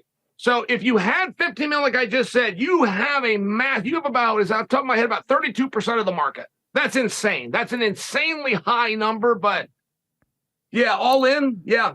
And right, you have the people watching, and then you have the sales. I think you were asking me about sales. Yeah. I'm more of the people watch, 6 people get together type thing. That's fair. That's fair. They only got 73 million homes, but yeah, it'd be massive, bro. By the way, massive. If Zuck asks you to train him, would you say yes? No, I wouldn't. What? I wouldn't do it because he's got a coach, Mike Musialini, who's his jiu-jitsu coach, and Zuckerberg fancies jiu-jitsu, and Zuckerberg is giving up size. So if you're going to do anything, I believe you're going to defer back to 1993 Hoist Gracie, who taught us how to take on bigger men, and it's through the source of jiu-jitsu, and I want to step on Mikey's toes. That's it. That's his head coach? Darth Rigatoni? Yeah. Well, for jiu-jitsu, he just enlisted him. Yeah. Zuck entered a tournament, which, puts him in a different category, in all fairness. You can poke fun, and we can do whatever we're doing. We're kind of doing that with Musk and Zuck right now. But when Zuck entered a tournament agreeing to take on whoever else showed up, and he didn't know who that was, and he walked to the mat when they called his name to take on whoever else walked to the mat, it put him in a different category. Like, the gig is up. He's in the club. That's just the truth. Who do you think wins? Well, Zuck is training. I don't know. I wouldn't think Elon called him out if he wasn't. I wouldn't think that Elon called him out unless Elon's also got the secret dungeon and has people, this is crazy. Come in. And I know some heavy hitters that that have worked as Elon's security. Jake Ellenberger just comes to mind. But wow, I didn't know that. Went out to Texas and did a wedding that Elon, I think it was one of his kids, and so he's surrounded with those people. I don't know of any training, but I would think that he must be doing some. I'm guessing. Hey, is that calling in? Are we getting? What's going on? I've got bubbles. It's still bubbles, bro. It's still just. I just got the bubbles, like he said. No one has clicked on it. Okay, I don't know what to do. I'm just telling you. I'm just asking you. Is he calling in? Is this going to be like Douglas Crosby? It's going to be like the biggest wet fart of all time. Oh, that would. Imagine. You couldn't put that beyond me, but no, I didn't have time. I didn't have time to prepare anything for you. Did you hear his voice? Did you hear his voice? And couldn't someone do like an AI thing? How did they get me, man? Why did they get me? They saw the Twitter. I mean this is exactly why they got you, because you were coming on my show and they knew that this was going to happen, and we both look like idiots. Yeah, but I'm just saying, like, how many people saw that tweet? I saw it, but I mean, how many people had time to see that? Of those people, who knew how to do that? Who knew how to do AI? Who got? I don't know. And what's the prank here? If they call in and like they got their pants pulled down or something, okay, but if they don't call in at all, I don't know. I don't think we're burned. There might be some kid in freaking, I don't know, Uzbekistan right now who's having a grand old time watching us talk about this. But he would call in. He would have called in by now. We've got bubbles, dog. We got bubbles. This means something. Okay. Let's wait on that. Yeah. We'll wait on that. Can I ask you about this PFL controversy? Because if anyone knows about, like worked fights, I feel like it would be you. Not because you've ever worked the fight. And I thought you were going to ask me about Aspen Ladd catfish. But yeah, let's do the PFL controversy. Okay, we'll do Aspen Ladd in a moment. But you have these two guys who are friends and teammates, and they essentially they do a dance. Like, this is not even a work. Like, I don't even know what it was. It was like a gentleman's agreement that we are not going to hurt each other. PFL gets upset. They suspend the winner, Natan Schulte, and they allow Shane Burgos, as a result of the standings, to essentially enter the playoffs, waltz right into the playoffs. Are you okay with this, or does this, ruin the sanctity of what the PFL is trying to build? The PFL has done some things lately that have been awesome. Well, I mean, where you look at them, you go, God, good job, guy. Wow, you did. But this is one of them, Errol. I mean, when they made this decision, they came out and got in front of everything. They had a wonderful PR operator who, when they released this decision, I read about it on your website, said why they had the right to do it. They stated what was in the bylaws of the contract, that you agree at all times to bring your best skill set and aggression against all opponents. It was very interesting. They showed what the violation was I think any reasonable person would agree was violated. So, no, I did not think that the PFL was wrong. There was a night, Errol, and you might remember this, and I believe his name was Oliver McCall, but he was boxing. It was a heavyweight fight, and he had a breakdown. He started crying in the ring. Yes. And it was a terrible moment, and the promoter afterwards tried to not pay him. And he tried to not pay him, arguing, you didn't show. I paid you to show and fight. You did not fight. And that was wrong. That was scummy, and it got to a court who made the promoter pay. But I just had a remembrance of that, right? Of course you pay the guy, but there's certain things that you do. There's certain other arms that you have. And I really thought the PFL did a great job here. Okay, so you don't feel like it looks like they're favoring Shane if Shane was their big fish. Hey, did you see who he's got? Did you see who Bergio's going to fight? Yes. That's a fire fight.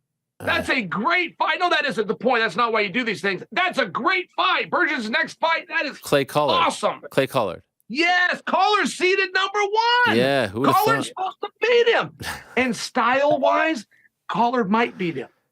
Collar is a fantastic Western boxer. Yes, he is. Wow, look at you. He reminds me of me. He reminds me, I go to the body like nobody. I come underneath up here. Boy, I had power. I had power in my hands there. That's what they talked about when they talk about me. Man, that guy's got fire in his hands. You have the gift of the jab and the gift of the gab. Chael, I saw you in this movie, Mojave Diamonds. I mean, this is some type of acting. I didn't know. And I also saw you swear in this. Can I, for those that may have missed it, I have the clip. Do you mind if I play the clip real quick? You go right ahead. All right, play the clip. Here's the clip of Chael on permission to do this? I have permission. Yes, I got permission. Mojave Diamonds. Here we go. You think he's here for any other reason than to ask me for money or a place to stay? What's up, boys? It's all the ruckus. Talking about you, little brother. Nice to see you. You called at 2 a.m. and now you popped out here, and I got a feeling it's because you need something. Am I close? Man, fuck you. Man, fuck you. Should never came here. Yeah, I agree with that. You never were invited. You never were Look at invited. your face. You had a hard enough time with some guy for 20 bucks. You want to say fuck you to me? Stop. Now your fucking face is going to look? Oh, my gosh. Chael. There's I love that. That was incredible, Chael. Oh, that's Duker. He was taking a nap. No. Thank you for saying that, right? And the Oscar goes to, and I didn't like the cursing. I've never heard you swear. I've never heard you swear before. No. I have never used 4-letter word in public. So, but it's my first time in a movie, and blah. Couldn't put my foot. I only put my foot down on one thing. I had a kissing scene. I can't kiss anybody with Miss Brittany. So I refused to do the kissing scene. But I said the bad words. But I got to tell you, I didn't like saying the bad words. By the way, it says a lot about you. Did he text? No, that was actually Joel. Oh, hey, Joel. People are watching me telling you this, and they're going nuts here. But would your wife have been okay with the kissing scene, or did you say no because she ultimately wouldn't have been okay with it? I never tested it. I cannot. If the roles were reversed, even in the form of art, I would not have been okay with it. Okay. So I did not test it. Okay, fair enough. And did you enjoy the process of being an actor? I mean, honestly, I'm not kidding. You may think I'm blowing smoke. I thought you did a fantastic job. I felt like I was watching you just having a normal conversation, which I feel like is the best compliment that you could give an actor, right? It doesn't feel like you're acting. It just feels like you're being yourself. That's really sweet of you. Well, a little backstory on that. So you do what's called a read, and then you're supposed to memorize things. I'm really, really good at memorization. I mean, some would say like telegraphic, even photographic. I could hear a song maybe twice, and then I could go karaoke it like back in college. But Ariel, my eyes started getting bad, and that's somewhat recent. It's a very frustrating thing I'm dealing with, like the regression. But it was happening then. So I couldn't see the script. Oh my gosh. I couldn't see it to memorize it. So we would go and we do what's called a table read. I would have to just get the gist right there. And so some of those things that maybe you thought, looked real or something, I'm not trying to put it over too much, but some of the things that made me think, wow, he really did that right. It's because I didn't know what was actually, and I was getting credit. Like the director, Asif, was giving me credit. Oh man, and it's called something. That's called some kind of acting, and method acting or something. And he was saying these things to me. Oh man, that's what De Niro does. He was saying things like this. I couldn't see I just couldn't see the lines. I think that's kind of interesting. That Maybe is incredible. I mean, it just speaks to your genius. What's the Aspen Ladd story? Aspen Ladd, I was talking to for a period of time. I don't know what that would mean. 7 months, though. It's a period of time through DMs on Twitter. And then I get a long DM. And it was very clear that this was a copy and paste. And somewhere in there, they made the mistake of referencing Aspen Ladd, which is not how you would speak. Okay. You wouldn't say, right, I'm not going to send you a message and go, and Chael Sonnen will be on the such and so. Right, yeah, I would say me, So I had him. I called him out on it. I said, hey, WTF. This is a copy and paste for one, which changes everything. And two, right, and the gal's like, oh my God, you're right. I thought you knew that. I'm not Aspen. Here's who I is. She's a great gal. She's a great gal. Friends with Reed Harris. Ends up calling me because got the number from, I'm just saying, like, it was a small world and she wasn't trying to fool me, but I was fooled. But was the Twitter account Aspen Ladd? Yes, it was Aspen Ladd's account, but she had what the kids call a publicist. Oh, well, Aspen Ladd has a publicist? Yeah, this was early Aspen. Oh, okay. This is like, 1 or 2 weight misses Aspen. This is, before, and still had the team. Interesting. Okay. By the way, you mentioned Topuria. High on him? Like him? Championship material? Well, I despise him. This guy's fantastic. He's a main eventer. He's handsome. He's got a beautiful. No, I hate guys like this. The guy. He does appear to be extremely talented. Hey, you know who this is, don't you, Ariel? This is Mr. Water Bottle. What do you mean? Are you aware of that? This is the guy that Patty the Batty had the beef with, and Patty and Mr. Water Bottle. Yes. I feel like they could never fight because Patty was 55 and Ilia was 45. They could never fight, but I looked Ilia up back then because I thought they were just feeding Patty bump. He was 12-2 back then. I mean, this guy's a badass. He's undefeated. He's 14-0. He was probably 12-0 back then. Yeah. Okay. Are you sure that's not just UFC? I thought he had two losses, but no, he's undefeated. Is very good. But talk about two guys who have gone in different directions, right? Sure. Yeah. Well, he's a main eventer now. I mean, it's really a remarkable thing. Josh Emmett is so damn good. And Josh Emmett's as good of a fighter as emerged in the last 10 years. And I mean that. Josh Emmett is a prize pupil of Uriah Faber's alpha male, and that's a huge thing. They've had so many championship fights, those guys. They went on a run there 14-0 at one point. I mean, I'm just saying that Josh Emmett might be the best of all of them. He's that good. Corey had no problem. I mean, he really did it. There wasn't positions. Uriah had positions. There was times that Emmett was getting in. It just wasn't like that on Saturday. Emmett showed his heart. He showed how tough he is, and those are compliments, but that's not what you want said about you after a fight. Would you be in favor of the PFL buying Bellator? Interesting concept. No. In short, no. Why? There was the level of sophistication in that I just don't have access to. By example, whatever Ari Emanuel's play is to buy two entities. I mean, if this works out, you could start to see ABC buying NBC. I mean, you can start to see this. This is a very unique move. When you ask me if I like it, the first thing that they do, and there might be something I don't understand, but the first thing that they do is they absorb them into one. And it's the one that bought that always absorbs. Why would you do that? I mean, why would they do that? Imagine, here'd be a great move. the PFL buys Bellator, and now there's no more PFL and everything's Bellator. Like, that would actually be something different than hadn't been done before. I believe it was a mistake to buy Pride and then shut Pride down and make it a video library that some stripper pitches on the internet. I thought that was a mistake. Why not buy Pride for $70 million, Ariel, and then keep on having Pride? Because you imagine, now you make it less, you do it once a year, you do it maybe twice a year, but you own why not do it? Why bring in an octagon instead of the ring? If you own them both, which was the entire point, you don't have to do the thing. Right? Vince could have kept the territories. Many people think that Vince had bought WCW before he announced it, and that's why he trashed it. I mean, I'm just sharing like that isn't true, but you don't have to shut him down and make it one. There's other ways to do it. If you bought it because you liked it, keep it around. Ego, lessen maybe? it. You do it less. You use the laws of supply and demand. You don't shut Pride down and bring the guys over for $70 million. Come on, man. Okay, that's fair. I think ego is part of the reason, but my question to you is eliminating an option for the fighters, right? Because now number 2 and number 3, whichever, slot you have them in, are now one entity. I can see why for fans it would be fun. Oh, let's see AJ McKee in PFL. Let's see Patricio Pitbull. But ultimately, you've now eliminated an option for the fighters, right? To get a bigger deal, to have leverage, etc. Yes. I mean, what you're discussing there is business class 1. That would be 100 level business class. That would be like your first day at 18 as a freshman sitting on campus. That's not an advanced method. I mean, in all fairness, Errol, it's not. We've seen competition come and we've seen competition go.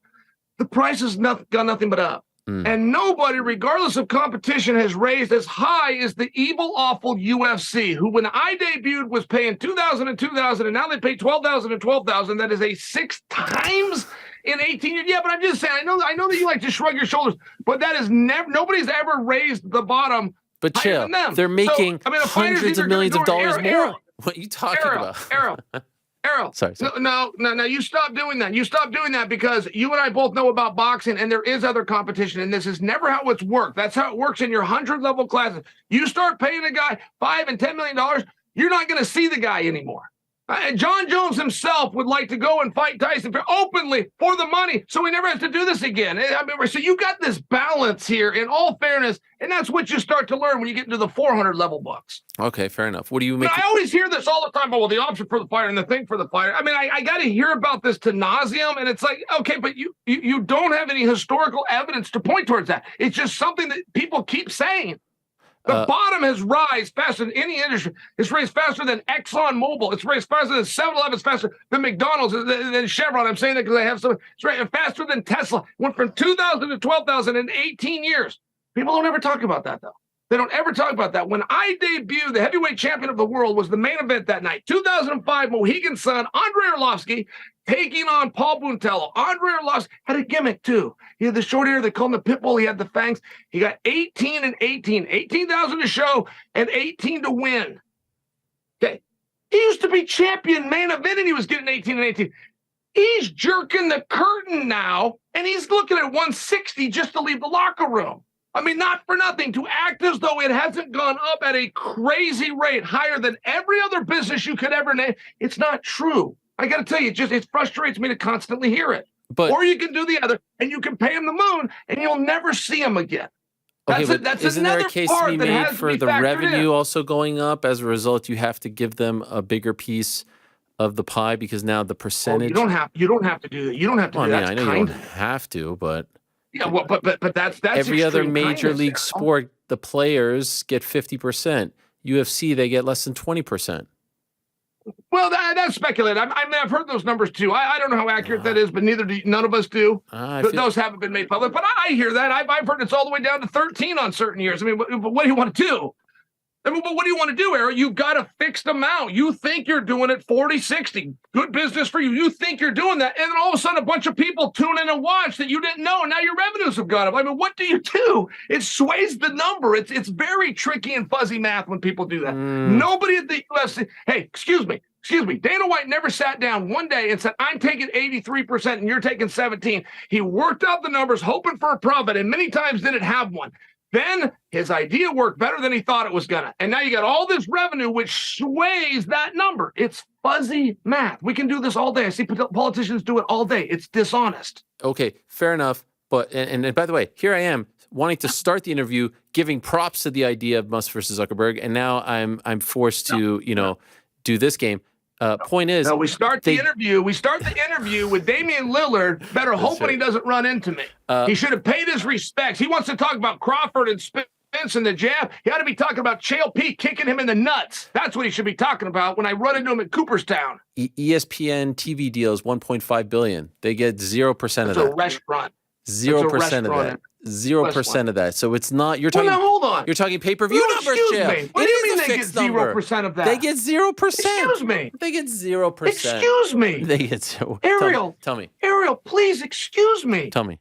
We just lived through a pandemic. Oh. There was no revenue. Excuse me. Excuse me. There was no revenue except what came in from ESPN. There was no live gate. The sponsors pulled out. I know that better than anybody. Everybody was worried. They didn't know if the world was going to be a sponsor. They stopped everything. The only revenue there was the ESPN. And they were paying guys and they were keeping shows going. The only revenue they had to pay was from that ESPN deal. Everything else was shut down. That is not an honest assessment. What are you talking about? There was pay-per-view. They had pay-per-view revenue. They had other TV deals. They did have sponsors. The whole cage is littered with sponsors. I see it. No. There's more sponsors on that than a NASCAR truck. What are you talking about? Oh, no. They announced this. It ended up being the greatest year that they ever had. They announced this. It didn't come in through the sponsorship because they didn't pay their check. They had the contracts, but the sponsorship didn't pay. They didn't know if anyone was going to do it. It was actually understandable. Nobody got pissed. But there was no live gate. It was only from ESPN. So every dollar that went out came from that budget. So to say that they got a 0%, 100%. Okay, what about before that? When a God-made pandemic hit the world and they found a way, 100% of the payment came from that ESPN deal, not 0. What about before that? What about after that? This is fuzzy, man. Why? Look, I'm not disputing this. Ariel, please, be fair here. You got a street kid from Boston who is 32 years old, and he becomes the excuse me, becomes the president of international business. Excuse me. He did deals, and some of those deals, if the person didn't want to go out and fight, they want to sit on their spot, like John Jones. And I don't pick on him. I've given a name that you would recognize. All of a sudden, the contract that you did them 5 years ago, it's still valid. It's still valid. So along this way, you land an ESPN deal. Well, what are you supposed to do? You get infused with 1.5 from ESPN. You've already got these deals, and you've got 400 more just like it. So you're going to honor that. And sometimes you're going to be in high cotton. And it's good that you control that because a pandemic might hit that takes everything away from you. Everyone will shut down but you because you planned for it. Where's the credit for that? Honestly, where's the credit for that? Nah, I don't want to get into all of this because I feel like we're not on the same page here. No sports league shut down. Chael, no one went out of business. What are you talking about? They were all by shutdown they stopped, and yes they did, Arrow. Yes, they did. I was hosting Submission Underground, as you well know, which is the only. I'm talking about like the only grappling event in history to be featured on SportsCenter. And you want to know they featured us? They featured us 3 days later as Craig Jones versus Vinny Magliulo, the number 2 watch grappling match of all time. Number 1 was the final match between Roger Gracie and Buchecha. Vinny Magliulo versus Craig Jones got featured on SportsCenter 3 days late. They featured it 3 days late. You know why they did that? Because they called me up. They said, Chael, you were the only sporting event in the face of the world, but we heard a rumor that there was a tennis match in Moldova. So we needed 3 days to confirm that there wasn't. And that's all they said about us on sports. They got the only sport event in the history of the world. Yeah. That's and then cool. Fight Pass ends the relationship. Those guys, that was a dirty move. That's a dirty move, man. I've never been treated dirty over there before. That was dirty by them. Where does it stand now? Where is Shug now? Well, when you lose your distribution partner, right, and you've got promises out to your sponsors that they're going to be on said network, you got a big problem. I could have fought for it. I didn't fight for it, right? It was an ego thing, but it bothered me very much. That was very dirty what they did. And you couldn't find another spot for it? Excuse me. I carried them through a pandemic. No, yeah. I was their only piece of content. Well, that in the UFC. The only piece. That in the UFC. Their only piece. You want to know what was dishonest, Darryl?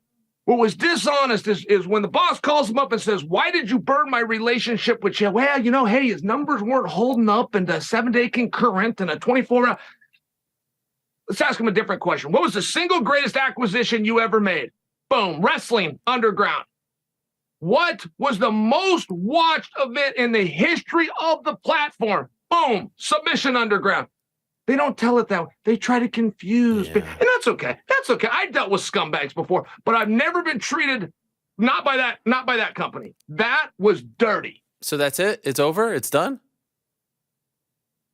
I walked from 240 grand I walked to keep peace in the family. Yeah. By the way, 240. No, not a contract for this was accounts receipt. I walked to keep peace in the family. Then get an email that they dropped me. Wow. Didn't even get a thank you. That's dirty. And now here you are defending their honor.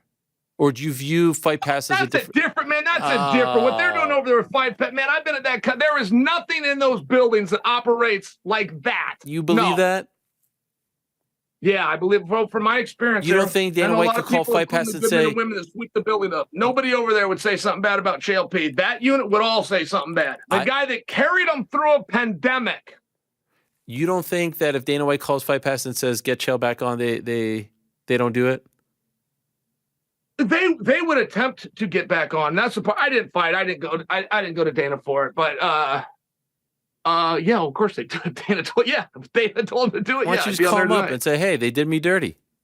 It was an ego thing. Well, what am I going to say they did me? I mean, what am I going to say? I'm going to go to Dad. I'm going to be a baby about it. I can either handle this or I can't. Right? I can either handle it or I can't. Yeah. I knew how to handle it. I knew how to handle it, but then I was going to have to go run the right. You shoot the king, you best not miss. And I got to go run the org. I don't want to run it. No. You got to understand, right? Having a digital arm is very rare. There's 5 men walking the planet that have ever done it. You got Netflix and you got Amazon, you got Apple, you got what Vince started, you got 5. I mean, really, you don't have very many. You can throw Disney and a couple more in there. It's very small. So it's a very easy thing to walk in and hustle and manipulate. You start throwing some terms around. Nobody else knows what you're talking about. And nobody's ever done this anyway. So why can't you give it a shot? I mean, it was one of these things. No, that's fair. I mean, there's like Fubo and Fubo and Hulu and all that, but I get it. Yeah. Did he ever write back? I got bubbles, bro. Still?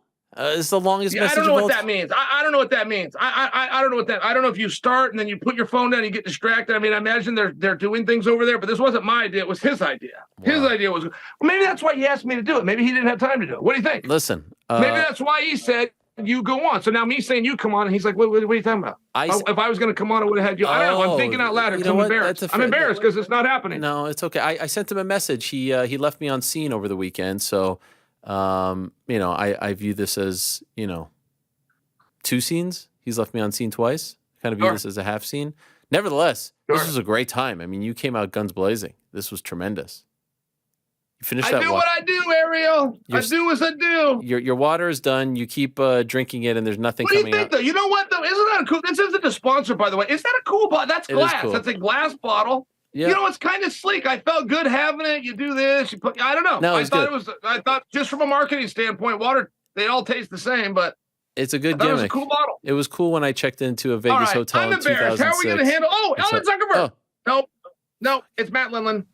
Close. I mean, that's way off. But that's almost as cool. Anyway. All right. Well, this I'm embarrassed. I'm embarrassed. I couldn't make it happen. Maybe I got catfished. I don't think so, though. No, I think they're fighting. I think they're fighting the UFC 300. I believed it. We're running with it, by the way. So I just want to let you know that. Yeah, why not? Breaking news. Yeah. Chael, I love you. We're going to talk to Tatiana Suarez now. Anything you want to say to her? Or? Oh, Tatiana, tell her what's up. That's awesome. She was a world bronze medalist in freestyle wrestling. Legend. Tatiana's the real deal. She is. Tell her hello. All right, Chael. Thank you so much. I've had it with you, Ariel. Go. Like we're saying goodbye over and over. Here's your hat. What's your hurry? Boom. There it is. Wow, that was incredible. What a jolt of energy and excitement that was. Let's not keep Tatiana waiting. Is she there? Is she actually there? I don't believe that she's actually here. I don't believe it. If I could show you my text message conversation with Tatiana, you would think that I'm a lunatic because it's just blue. There's never. Here she is. I texted you after my last fight. You didn't even respond. It's blue. It's. There's never been a mountain of blue text like there is between me and you. It's blue. Last time you responded to me might have been 2016, but I'm still texting. I'm still out there texting. I'm just never getting a reply. It's an unbelievable thing. I'm a really bad texter. Wow, really bad texter, I think, is actually being very nice. It got to the point where I felt like a stalker because there was no reply ever. Nothing. And then I did a sit-down interview for a great documentary coming out about you. I'm like, here I am spending 90 minutes talking about Tatiana. She can't even text me back. I can't even get a text back. It's unbelievable. Did it really take 90 minutes? It might have been 2 hours talking about your life. Oh, here I am talking about how great she is. She's the female Khabib. She's a champ. She's back. Her injury, her this and that. I'm like, back in my mind, what a loser I am. I can't even forget about interview on the show. I can't even get a you reply. after my last fight. You never responded. You may have messaged my old phone number. That may have been the problem. What? I have another number. What? I changed my number. Well, why do you got 2 phones? I don't have 2 phones. I changed the number and I've texted you from the new number 1,000 times. You just probably haven't made the change. Maybe that's why I didn't know. Maybe that's why I was confused. Okay. Well, it's good to I talk to you messaged again. you and then I was like, hey, you guys, you want to do an interview? And then you just never responded. I was like, I guess not. Yeah, well, I probably should have said that if I really did get the text because I've been ignored for so long. I have a screen. I'll screenshot it. All right. Fair enough. Now you should have my new number, but it's great to have you on. Congrats on the new fight. Congrats on the comeback win. Is it fun that you are... I'm going to ask you about it right now, but like, I feel like the comeback is no longer part of the story anymore. Now you're just back, so you don't have to talk about the comeback anymore. Now you're just like in the flow. Oh man, it's nice. It's really nice because I was really sick and tired of the whole comeback thing. Yeah. I mean, I understand it, but I don't know. Enough. It's just nice to just be back already. And now I'm just going to focus on the next couple of fights. It's not really like they're not going to make a big deal about the comeback. It's just going to be me fighting again. Why did you come back as a flyweight and now you are fighting as a strawweight? Because I was a chunky girl. No, I gained some muscle because I rehabbed my neck. So like I spent a lot of time weight training and stuff for that. Then I rehabbed the knee. So I spent more time weight training for that, because it's like you have to make the leg stronger and everything. So it was really like it was a long process. And I just wanted to focus on fighting. I didn't really want to focus on a weight cut, my diet, stress of that, along with training, making sure that I'm healthy, because a lot of times, when you start cutting calories, your body breaks down a little bit easier.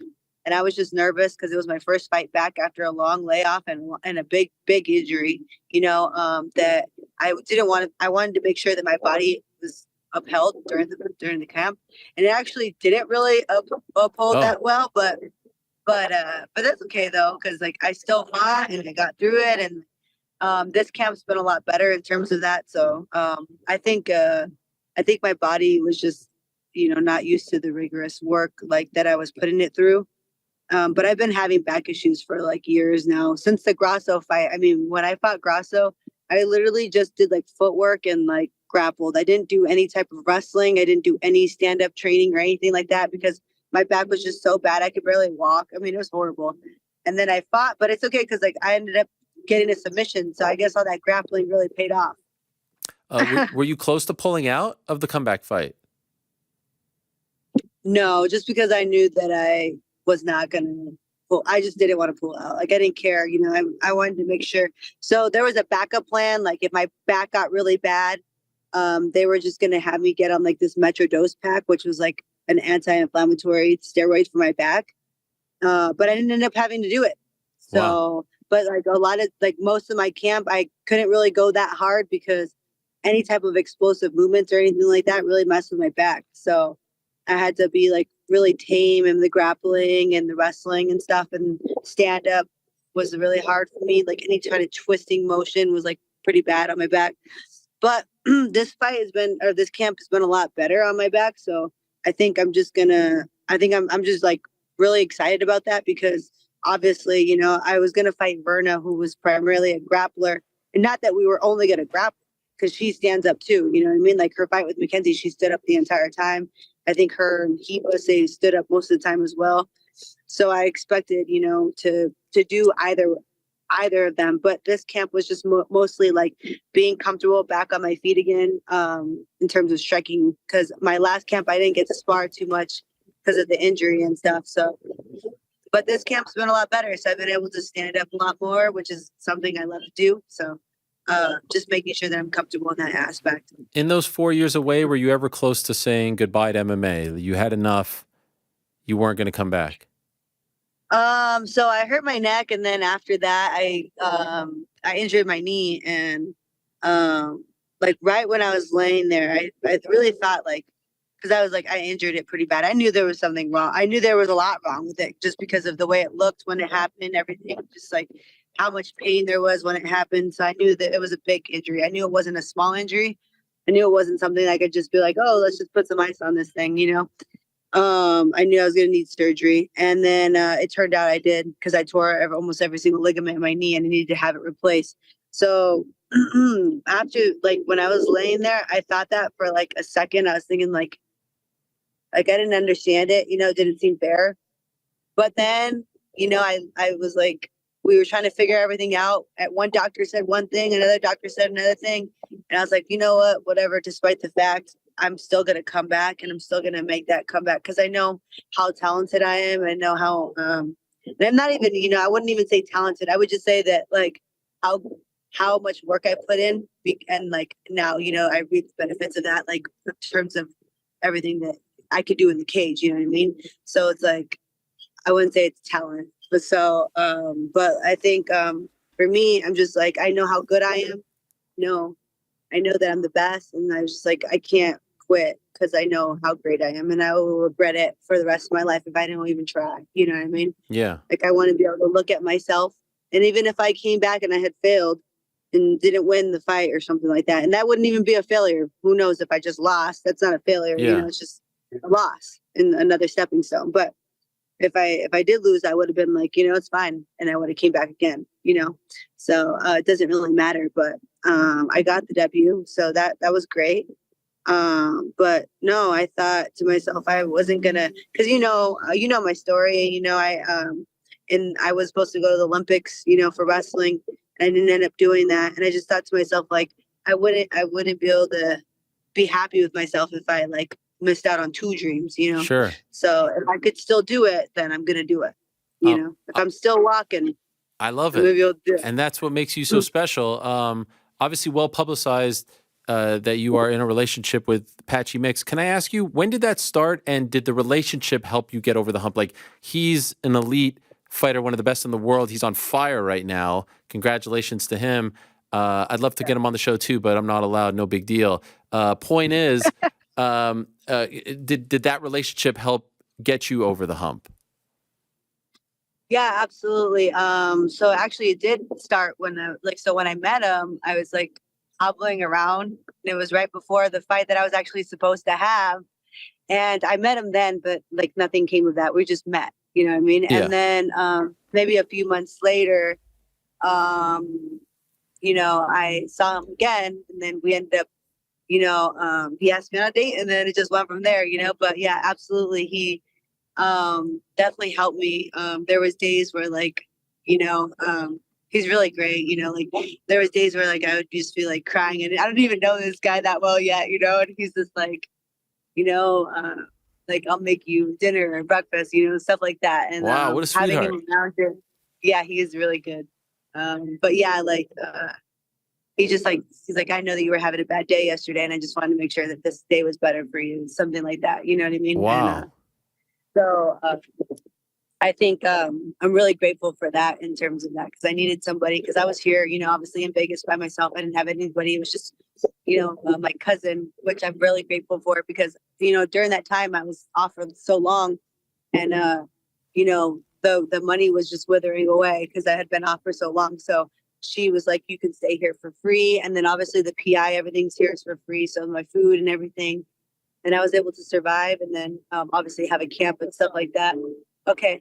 And so, you know, that was really, really, really great for me, because I had my family here.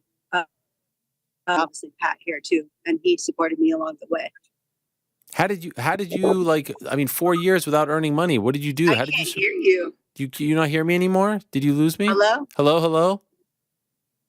For some reason, I can't hear you. You don't hear me anymore? What happened? Hello, hello? Hello, hello? Hello? Yes, do you hear me? Oh, I think I know what's happening. What's happening? Hold on one second. The car, it's going in the car.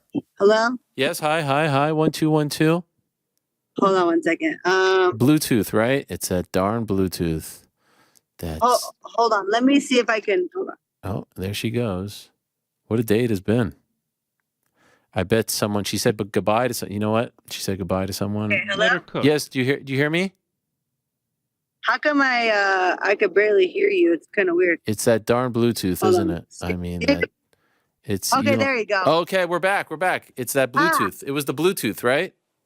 yep, I knew it because he had turned the car on because we were waiting at a supercharger station. Who was it? Like, Was he it turned on Patchy? yeah, he's right here. Oh, tell him I say hi.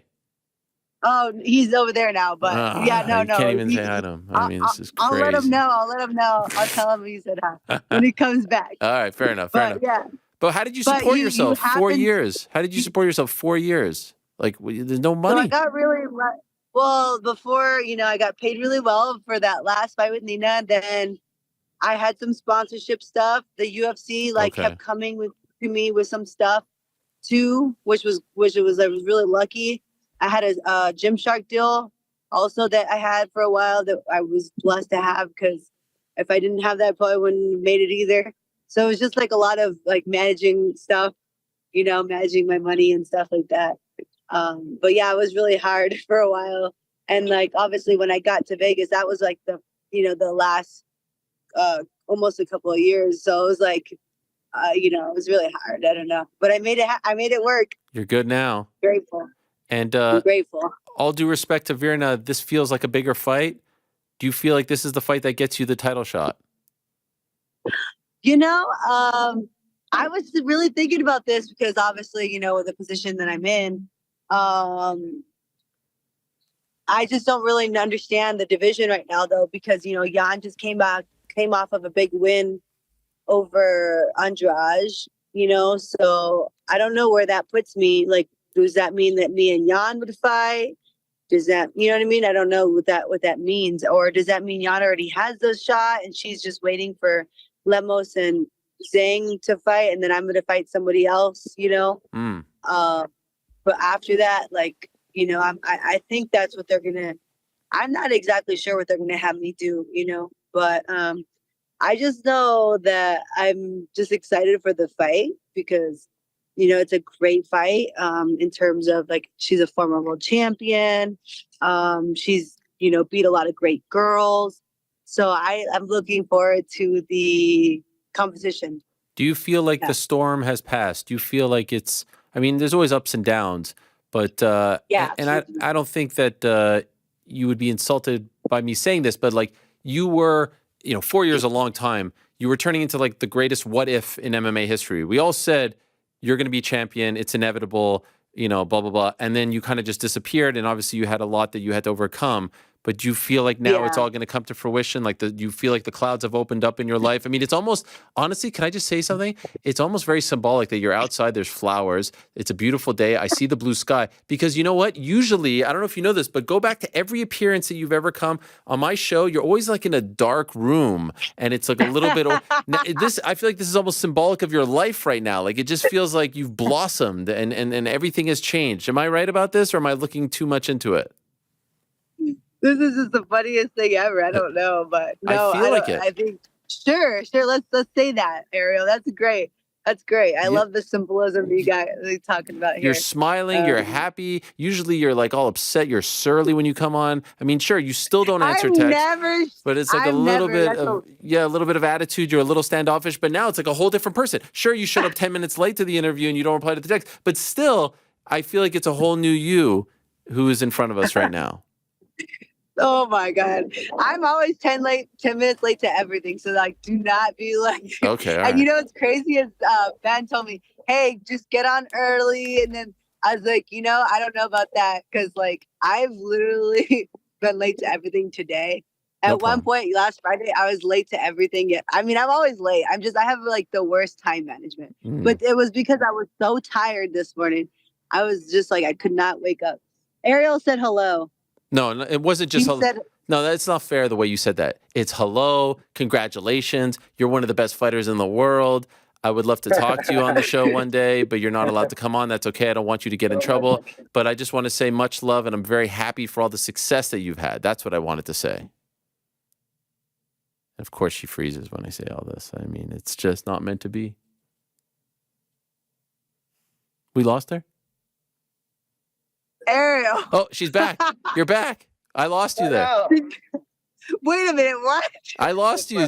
Did he show up and then I lost you? Did he show up? Ah, come on. Patchy, it wasn't meant to be for us. What's wrong? Where is he? Thank you, Aaron. Appreciate you, man. Patchy. Appreciate you. Much love, my man. Us New Yorkers have to stick together, all right? Thank you.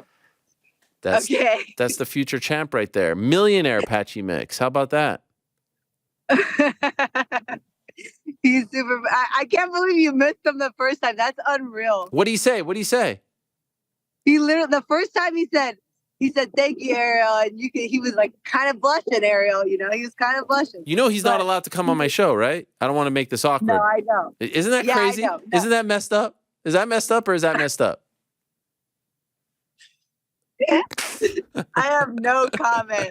Like, is that crazy or what? What a world we live in here, Tatiana. But it's not about him. It's talk about you. August 5th, Nashville. By the way, what about Rose moving up to 125? Any truth to the rumor you know what? I'm just like so appalled by this. What? It's really the craziest thing I've ever seen. I'm like, man, wanting to fight her. Oh. And like, it's not. You know what's crazy is like, it's the craziest thing. Like, I thought you were appalled about the manager not letting me talk to Patchy. You're talking about Rose right now. Yeah. Okay, sorry. Go on. No, I can't. I have no comment about the manager. Go on. So why are you appalled about Rose? No, because I'm like, yeah, I'm back to 115. Maybe I can fight Rose. Yes. Like, she's going back to 125. I'm like, motherfucker. Crazy, like almost at the exact same time. Do you think I know. Do you think it's related? I feel like it's unrelated. What do you think? I think she totally dodged me. No, I'm just kidding. Nah. I'm messing. No, not at all. No, I think this was her plan all along. You know, that's not even me. I wouldn't even say that even if I thought that. I think, isn't she cool with you? Aren't you guys cool? Yeah, every time I see her, like, and like, whenever I say I want to fight her, it's not even just because, like, I would just want to go beat her up or something, you know, like that I don't like her. I just think she's such a good fighter. Like, I'll watch her and I'm like amazed because how great she is. You know what I mean? Yeah. And like, I'm thinking, well, I want to fight the best of the best. Like I want to fight the best people because obviously that means that I'm the best when I beat them. You know what I mean? Or even if I don't beat them, I'm like, well, you know, I still shared the cage with an amazing mixed martial artist. Like, it's all about the competition for me. It's not about wins, losses, nothing like that. Like, for me, it's about competition, testing myself.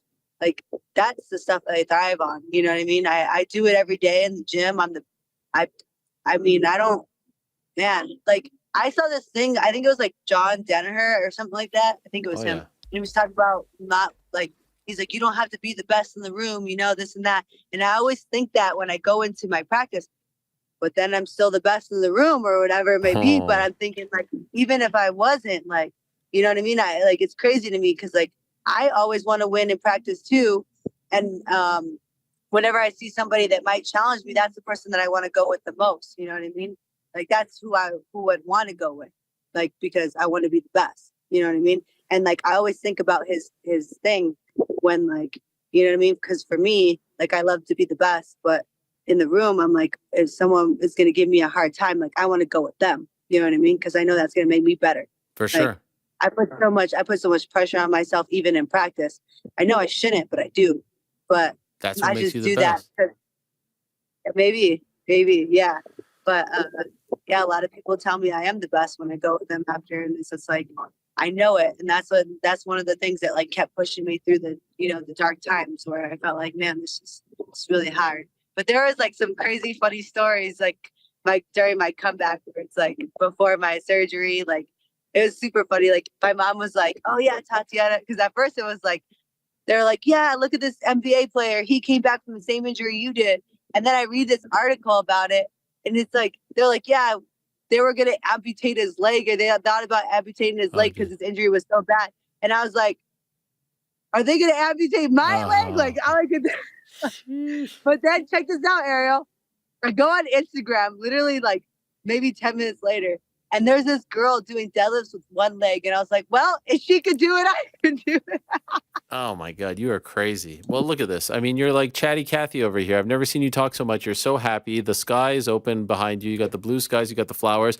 What a different person.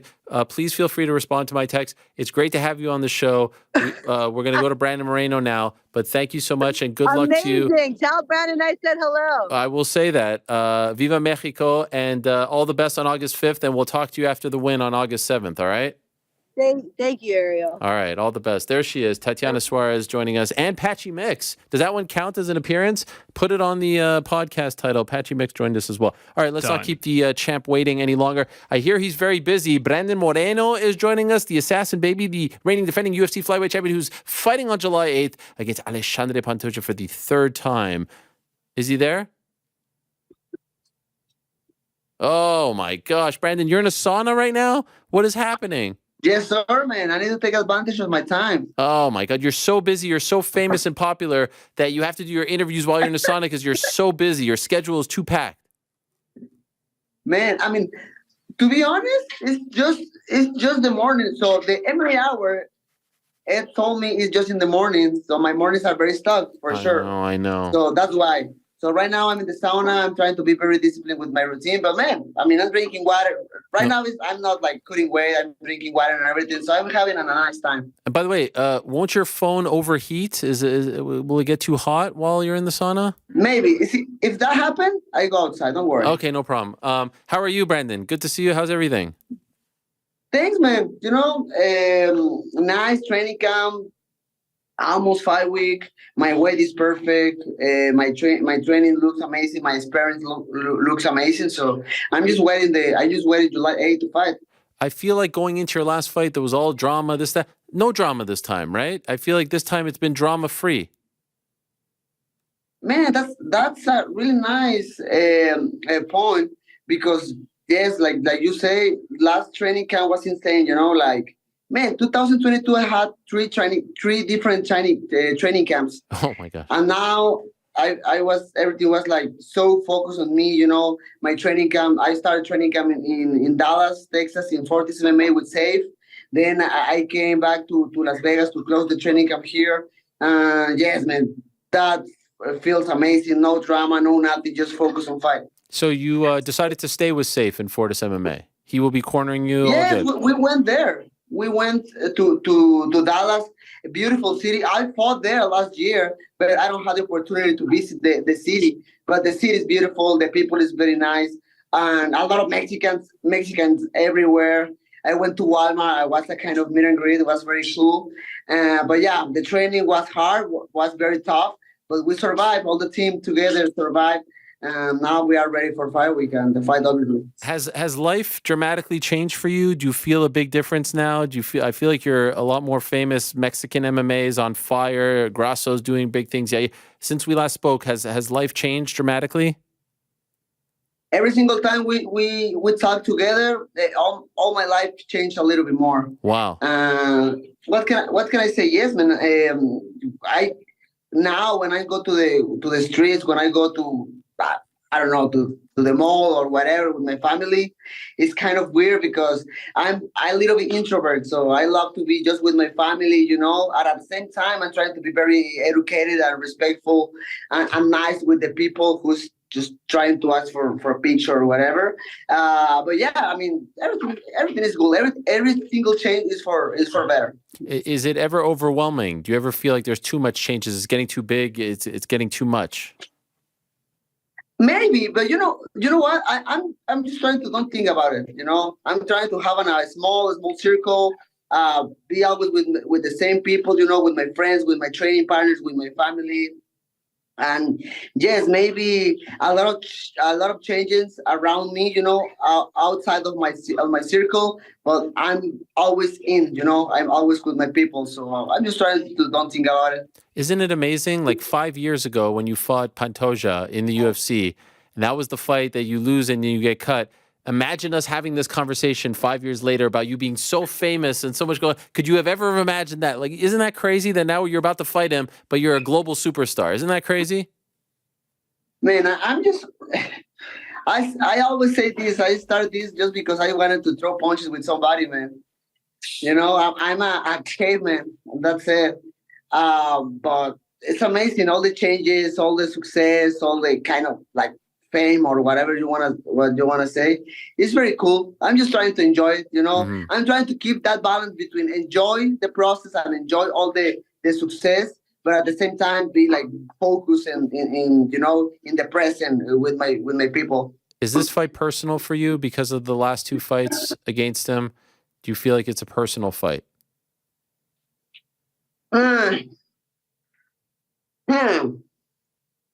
Maybe. I mean, no personal. You know, I don't have like really bad intentions against Pantoja. I understand he's my next opponent. I understand we have some rivalry and some history in the past. And you know, that competitive part of myself tell me like, hey man, you need to beat this guy. You can't lose against him. So that is an extra motivation. But man, you know how I am. I'm just trying to fight, win some money, buy toys for me and my daughters. That's it. Be with my people. Toys and Pokemon cards. I see you're big into Pokemon cards these days. Ooh man, actually, you know what? I discovered a nice store here in Las Vegas. I went yesterday, and I'm going next week. Maybe I put a UFC Embedded there. Oh. And after the fight, I'm going to the store to buy more. Well, why do you like them so much? Do you like them, or does your daughter like them, or both? Both. You know, actually, my family. You know, my wife and my little daughters. Actually, the little one, the youngest one, I was like, hey, where's Pikachu? I want to see Pikachu. Like, let's go. Let's see. Let's watch some Pikachu together. But yeah, man, actually, we started to collect the cards in Dallas because I had a lot of free time, you know, was like crazy and intense training, then go and rest to home, and then go and train hard again at night. So in the meantime, I had a lot of free time. I think we start to collect Pokemon cards, and you know, we love to do it. So it's more activities for you know, for my daughter and I. Yeah, and speaking of your growth, your expansion, are you getting into pro wrestling, Brandon? AAA Mania the week after the fight. Is this happening? Oh no, this is what I was fearing. Overheating happened. Is this what happened? This is what I thought. It's not the first time, by the way, that we've had someone join us in the sun. I don't remember. What was the last one? I mean, it's been a while, but there's definitely one that comes to mind. Maybe New York Rick remembers. Yeah, Rick says it's Mike Perry. Mike Perry in the sauna, really? That's what he keeps saying. I don't remember Mike Perry in the sauna. This is like old school Mike Perry, right? It's pre-ESPN, probably. Sorry, I missed it. I was off the cans, but yeah, Mike Perry's the one who's he was in the sauna? Down in the sauna. Yeah. Why do I feel Luke Rockhold as well? Am I crazy? Oh, there it goes. I mean, I'm very sure it was Perry. All right, fine. I believe you. And I think we followed it with like Derek Lewis losing reception in like Best Buy like the same day or the next week or something. It was a good stretch of that. What about the fact that today we have Ilia in the car at the airport, followed by, who is it? Chael, just absolutely out of his mind. Followed by Tatiana on the side of the road, charging her car, followed by Brandon in the sauna. I mean, what a day. Sheesh. Gotta love it. By the way, do we believe, while we're trying to effort Brandon Moreno return on the program? Obviously. Come on. You think that was work? I actually, for a minute there, shoot. The bubbles for sure was real and everything. No, just kidding. It was. I made it was a all lower work. third for Mark Zuckerberg. That's how much I believed it. You know, there's a part of me that wants to believe it's true. Yeah, Chael is a notorious truth teller. We know this. Like everything that comes out of Chael's mouth. But he said his son heard it. Ethan, whoever Ethan is. What are the chances? Zuck never got back to you, though. You said you messaged him? I messaged him on Saturday night, and he saw it. No response? He saw it, too, and he didn't hit you back. By the way, for the record, called Chael. We have gone back and forth. I am aware, yeah. Yeah. I'm aware of the relationship. Yeah, we've gone back and forth. Yeah, and that definitely adds credence to the idea that instead of talking to you, he's sending messages through Chael, for sure. You know, maybe he thought I was busy doing the show, and he wanted to... He's not busy. He's just talking to Chael, chatting it up. I have full faith in Zuck getting back to you. Question from the Zuck peanut gallery? The number one worker in the game is just all of a sudden. Does Zuck ever appear on the show as a guest in the next 6 months? Okay, now that's interesting. Yes. What's the line? Give me the line. Fight Connor. gets booked for UFC 300. He comes on. I mean, it's still plus money for him to come on the show in the next 6 months. I'm saying like a plus 200. Ooh, that's good odds though. Minus 250, he doesn't. I feel like we have a very good chance. We've he's got back. Brandon back. Hey, Brandon, how are you? Did it overheat? Sorry, completely my fault. It overheated? Yes. Yeah, that's my thought. Where are you now? I'm outside, so no problem now. Okay, no problem. No, I was just worried. I thought maybe you got too hot, dehydrated, all kinds of problems. But you were drinking a Monster. Everything is perfect. Okay. Ready to rock. Okay, you're the man. I was asking you about the AAA Mania. Are you going to do the wrestling after your fight? Man, I'm excited actually for that. And yes, after my fight next week, July 15th, in my city in Tijuana, in Mexico. Wow. I'll be part of a kind of team. So I'm excited.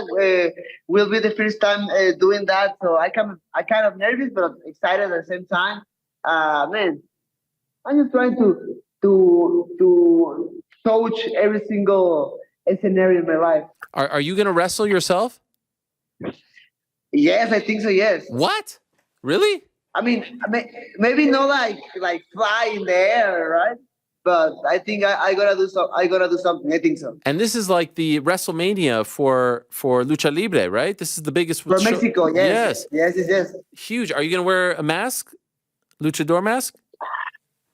That will be very cool. Hopefully, I gonna send the request for that. Are you a big fan? Do you watch Lucha Libre?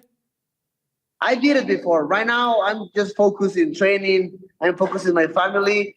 But yeah, I did it before. Like AAA in Mexico, WWE. Yeah, of course. On this card, you have Yair and obviously you. Was there ever any talk of doing this in Mexico? Why aren't they doing this in Mexico? You and Yair fighting on the same card feels like a no-brainer. Why isn't it happening in Mexico? Was there talk of this? Man, I don't know. I mean, obviously, a lot of people ask me about it, you know. Actually, UFC knows that like it's a real mistake to don't go to Mexico and take advantage of the moment of the sport in Mexico City.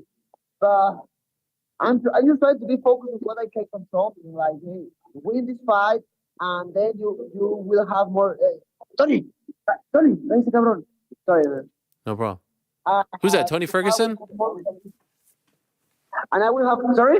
Is that Tony Ferguson? You're at the PI now, no? No. No. All the respect to Tony Ferguson. No, it's other Tony. Fucking Tony. Oh, okay. I didn't even know what you said. I didn't know you were swearing at him. No. But yeah, man. So I'm gonna win my next fight. I have more research to ask UFC for the opportunity in the future. That has to happen, right? By the way, I think you're covering the speakerphone on your phone. I think you're covering it. Oh, there it is. Yeah, because it was like sounding like someone was talking like this. You know what I'm saying? That's what it was sounding. Are you in the pool? Where are you right now? It looks like you're in the. So I'm in the Performance Institute. I'm outside of the sauna, front of the hot and cold tub. Oh, yeah. Is there just fighters walking around there? Is it just like a who's who walking around? My team is right here. Oh, okay. Getting some cold shower. Is it ever weird? Like, you ever see your opponent at the PI, and does it ever get awkward? Yes, man, for sure. It's kind of awkward. Actually, like 10 minutes, 15 minutes ago was Alan Nascimento with me in the sauna. Oh, wow. So that is a kind of weird. But now it's like very normal for us. Like, oh, what's up, Amir? What's up, Alan? What's up, other flyweight? I don't know. Yeah. Did you say anything to him when you were in the sauna? No, just man, never. Like I say, just hi. Like, hey, what's up, brother? And that's it. That's it. By the way, did you watch that Amir and Kai France fight? And who do you think won? Man. I mean, I'm not gonna lie to you, man. I think Kai France win that fight, but it was a close fight. you know.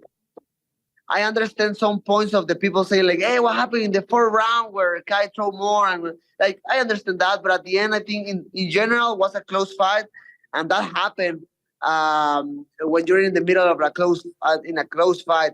I know Amir, and I trained with him before. I know he's very good. He's working, you know. That happens in MMA sometimes. Yeah, he said afterwards he was very vocal. He wants title shot next. Do you think he has done enough to warrant a title shot?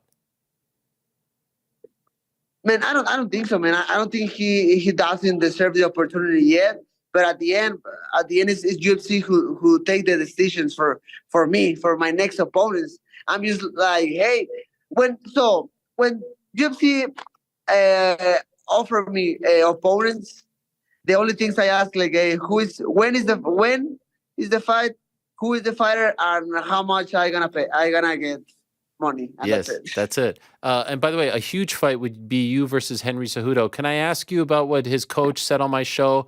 I think you heard it. I know your manager, Jason House, heard it because he texted me about it afterwards. His version of the story of what happened between you and Henry. Did you hear that? And if so, what did you make of it?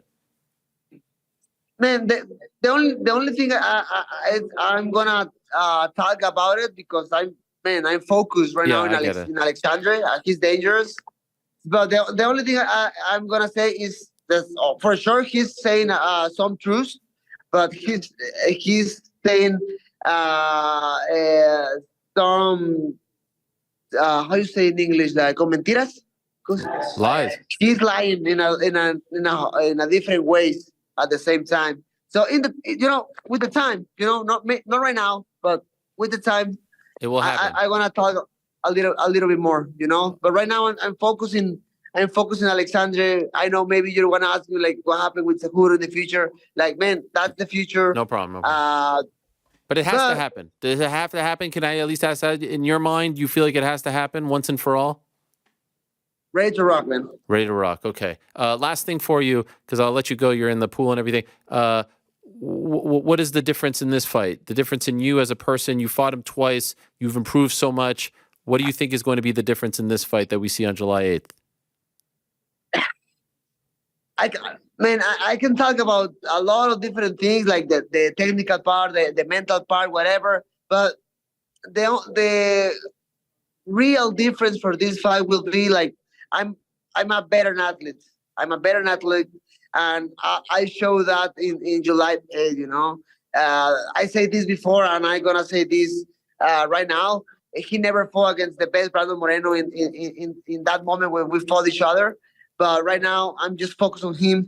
I'm just training for him, doing the game plan for him, and I'm ready, man. Much love. Thank you, Brandon. All the best to you. Good luck on July 8th. Can't wait for it. Thank you so much.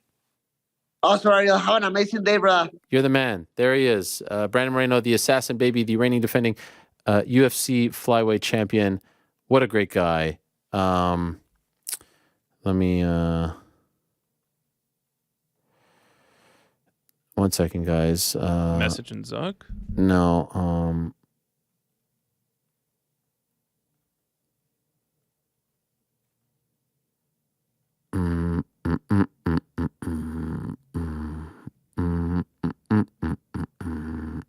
All right. I can't wait for that fight. July 8th, by the way, is a big day. Not only is it Alex Volkanovski against Yair Rodriguez. Not only is it Brandon Moreno against one Alexandre Pantoja for the third time, it's also my birthday. Okay, so it's a pretty big night for me. Probably not going to even watch the fights and just go ham. What do you think, Frank? That sounds exciting. How old are you turning? The big 4-1. Now, if I was asking you that question, you'd be like, oh, it's too personal. I'm damn proud of the big 4-1. That's a big deal. It's huge. I never understood people who got sad on their birthday. You should be thankful that you made it to another birthday. It's not guaranteed, right? I mean, some people work through trauma, You ever seen 16 Candles? Sometimes there's reason to be sad.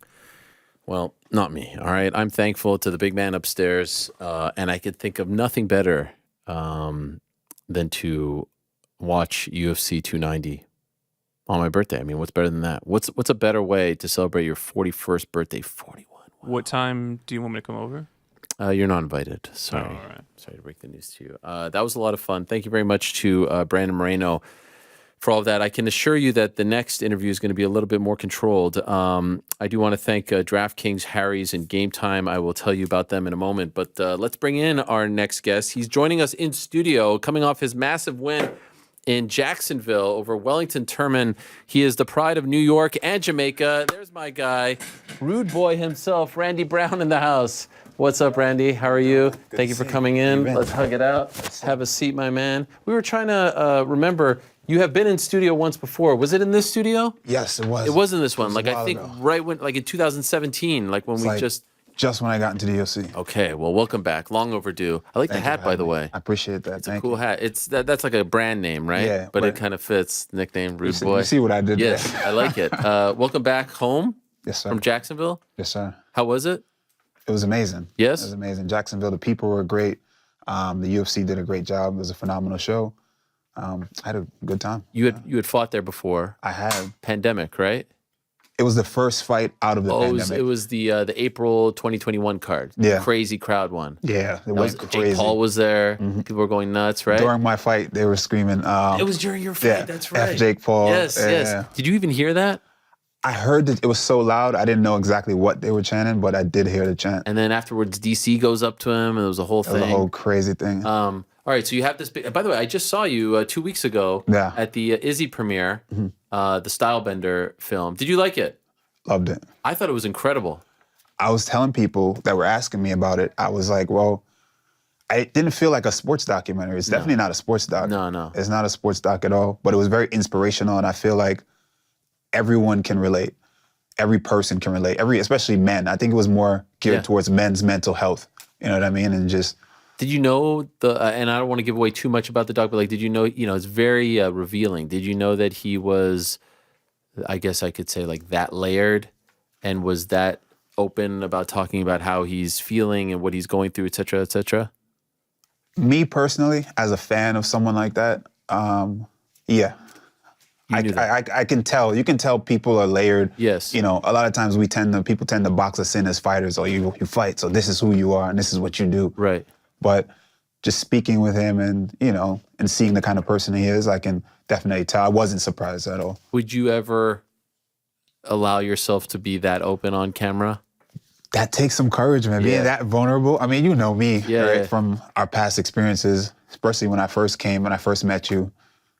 I was very apprehensive of media. I was afraid. I was kind of a shy kid, you know what I mean? So, I don't know. I couldn't say unless I'm in that position, but, hats off to him, kudos to him, because that takes a level of bravery to really expose yourself to the world, especially the MMA world. They can be very unforgiving sometimes, So. Do you feel like you've gotten more comfortable in front of the camera, being, out in the open, in the public, being, a character, if you will, in this crazy MMA game? Yeah, 100%. Not even a character. I mean, just being myself. Sure. And just not giving a fuck, man. It's just, this is who I am. This is my story. This is what I've been through. And you've seen it, a small piece of my journey unfold in front of you. And it's just, it is what it is. What's the turning point for you? Like, when do you stop caring? When I realized that it doesn't matter, because people are always going to have something to say. People are always going to have preconceived notions. People are always going to judge you. People are always going to, have an opinion. Everybody, it's like an asshole, right? An opinion. Everybody got one. So, did you used to care a lot? Yeah, 100%. Like, too much? Yes, 100%. Like reading the comments and shit like that? Absolutely. And it gets in your head? Absolutely. So how do you let that slide now? I don't know. I guess that comes with just when I just tell myself, like, hey, just go do you. You understand who you are. You know what your skill set is. You know the work that you've been putting in. These people don't really get to see it. They just sit home and they see a moment, and you're not always going to be your best in that moment. Right. So you know what? Just go out there and just be who you are, man. And it is what it is. This may sound funny, but I actually really feel bad for athletes of today because there's so much mental that goes on in competing on this level. You, basketball, football, like, despite, they make money, I don't care about any of that. Just the mental. At the end of the day, you're competing against another person. It doesn't matter how much you're getting paid or whatever. And to have to deal with, like, comments coming to you right here, it's got to fuck you up. Like, the ones who say they don't, I question, to be honest. Because I just, like, in the 90s, basketball players, boxers fight. Like, they didn't have to deal with this. Yeah. This fucks you up. No, don't you think? How do you, some people, it's like almost like I don't give a fuck personally. You don't? I don't care. Okay, you know, good. it's because, but I can see how some people it could really fuck with them. I guess it's on like a person-to-person basis. For me personally, I don't know what it is. It's just like, I'm not trying to sit here like, oh, I'm this tough guy. Nothing can get to me. You know, I'm a person with emotions and feelings and all that stuff. But I don't really care what a person on the internet has to say. Good. You know, I don't know. People are always going to say something, Ariel. People always got something to say. Or maybe I'm just not famous enough. Nah. No, I'm saying maybe I'm not there yet. You know what I mean? To where it's like thousands of people every day that are just coming down on me. So I can see how that can get to someone. But well, so let me ask you, like after the Jack Della fight, right? Yeah. How did you handle that? Big fight, big stage, right? Obviously didn't go your way. Mm-hmm. How was the aftermath? I'll tell you what, I was sad, for sure, naturally. Yeah. You know, it's a lot of big implications, right? It's a huge stage. It's a big moment for me, you know what I mean? And at the very least, I don't care about winning and losing. I do, but to an extent. We win, we lose is a part of what we do, right? And the way I lost is what bothered me. You know what I mean? The way I lost is like, all right, I've never lost in the first round, you know what I mean? And I zigged when I was supposed to zag, and he caught me. Personally, I think if we do it again, it doesn't go exactly like that, but hey, you know, that's behind me.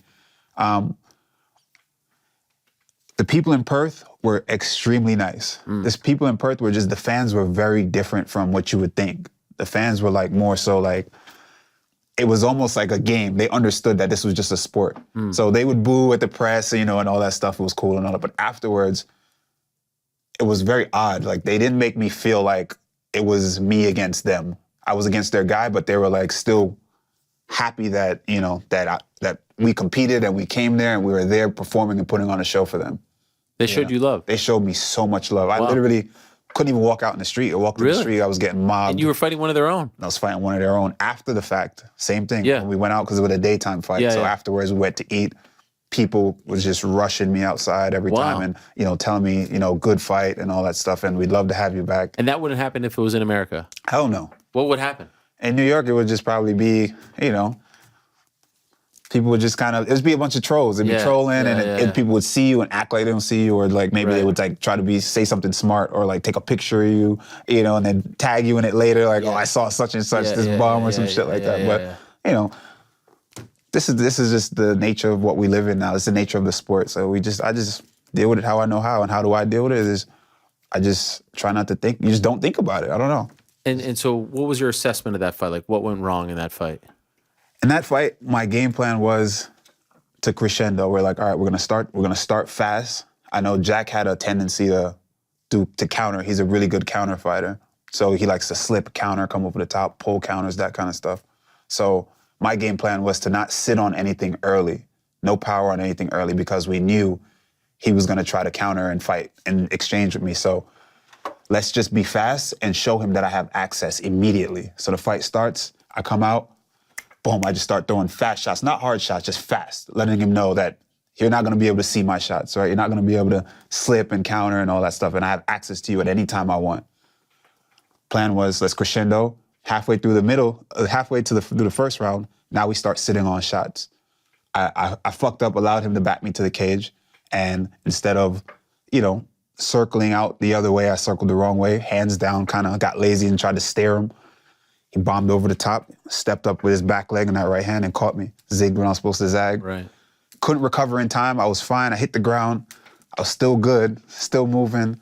And, you know, I couldn't recover in time. He just jumped on the neck and got it. Was he tougher than you thought he would be? For sure. For sure. You know, he's good. Hats off to him. Yeah, 100%. Yeah. You were very classy in defeat, showed love to him. Yeah, that's my dude. Yeah. You guys are cool. Yeah, he's cool. It's a good dude. Yeah. Even now? Yeah. You talk? No, not at all. You know? Well, you say that very quickly. No, because it's not like, you're not BFF. My friend. Yeah, you know, but you know, he's a cool dude. There's Afterwards, respect. there's respect. Okay. Yeah. And you said you were sad. Like, how long does that sadness last? I don't know, maybe a week or two. You and then think you're back about on the it, horse. you know, and it's like, hey, what can you do? You know, Ariel, I've been knocked down in life so many times, bro. Yeah. Listen, the fact that I'm here speaking with you, the fact that I'm in the UFC, the fact that I'm, you know, be able to compete at such a high level. I shouldn't even be here. I shouldn't be doing this. What do you mean when you say that? That you should be dead? Potentially, yeah, why not? You know, who knows where I could have been, you know what I mean? The things that I've seen, the way that I've grew up, you know my story, you know, so the fact that I'm here doing what I do, how could I be sad off of a loss? You know, it's a small moment in my entire life, you know what I mean? And it happens, this is what we do. There's gonna be so much more wins to come, you know what I mean? So it was a small moment and I felt like, yeah, it was a setback, but I have the capability and the skill sets to bounce back. So, and I know that. I didn't go on a streak on accident. You know what I mean? I know why I did that because I set to do that, and I'll do it again.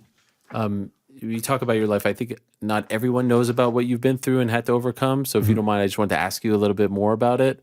And you mentioned, I know you talked about it a little bit with Aaron Bronstetter of TSN, about your father. Your father's incarcerated right now. Since you were 2? Yeah. But he was able to watch your fight because it was on ESPN. This one was ESPN. Sometimes if it's on linear TV, he could watch it, correct? Yeah. If it's on ESPN Plus or pay-per-view, he can't. Yeah. Where is he right now? He's up in Lewisburg. Okay. And since you were 2, are you able to see him? Yeah, man. I mean, you could visit him. Yeah, I see him a lot. I see him almost like twice a month. Oh, wow. I mean? A lot of people don't realize that I've had my dad in my life the entire time. Even when I got sent to Jamaica, you know, I speak to him almost every day. You know what I mean? And then when I came back up, for the summers that I would come back to America, they'd bring me to go visit him. You know what I mean? And can I ask why is he in jail? It's a lot. You know, it's a lot from like the 90s.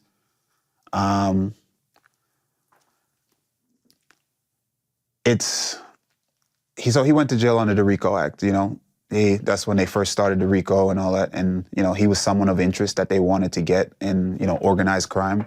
And, you know, they slowly worked their way and built up over time and built up a case against him, you know. And he was a guy that, you know, he ran operations where they moved drugs, you know, they did certain things, they robbed, extortion, all type of stuff, you know, and they were after him, and eventually they got him, right? And he went down under RICO, and that was it. You know, they gave him 3 life sentences. 3? I thought it was 2. Yeah, they gave him 3 life sentences. So is there any hope for parole or anything like that? Or? Yes, he has one more coming up. One more coming up. When is that? It's coming up soon. I think it's coming up this summer, right? And that's it? And that's it, yeah. But he had a few already, you know, he was denied before in the past. But he hasn't been in, and they haven't had an incident in there since, in like 20 years. You know, he's involved in so many different programs and mentoring programs, and, you know, he's accomplished so much while he's in there and all the programs that they have. At this point, he's no longer a threat to society. He's a good guy. He's completely changed, devoted his life to God, you know what I mean? And I think that time is served, man. He did a lot of time, you know what I mean? I'm 33. We actually share the same birthday. I just found out. July 8th. Yeah, shout out. Cancer. Cancer. All right. So yeah, he's been in there a long time, man. And, you know, a lot of the laws have changed. So a lot of the drug laws that, you know, movement of marijuana and moving certain things, you know, those things are now how do you say? Like they're not legal anymore. Yeah. They're not illegal anymore. Yeah. You know what I mean? So I think a lot of his time is time served on the other things, and I think that he should be able to, you know, be free now and be with his family, be with his grandchildren. You know what I mean? Be able to see my son and my future children. You know what I mean? Are you confident that you'll get good news this summer? I think we will. You Really? know? Yeah, I think we will. You know, and also the judge that did his case, he retired. You know, and he's really changed a lot, man. He's changed a lot, and I'm not making excuses for the things that were done. You know what I mean? He did what he knew. You know, he did what he knew. He was an immigrant at the time. You know, he came here and from Jamaica to New York. You know, and he found a way, and his way, it wasn't the best way, but it was the way he knew how, right? And, you know, when he talks about why he went to jail and went to prison, he always says he did enough time for all of us, and he almost like sacrificed himself to try to put us in a better position. And in some ways he did, you know, so my job now is to kind of and we talk about it almost every day, my job is to kind of change the narrative of the last name Brown. So my job here now as an MMA fighter, this small thing that I do, I want to change my entire name of everyone, because I come from a line of just guys that are just, they lived a different life. You know what I mean? My family, they all just live a different kind of life. I'm the only one that's doing what I'm doing. Wow. You know what I mean? All right, so are there other family members in jail too? Yeah.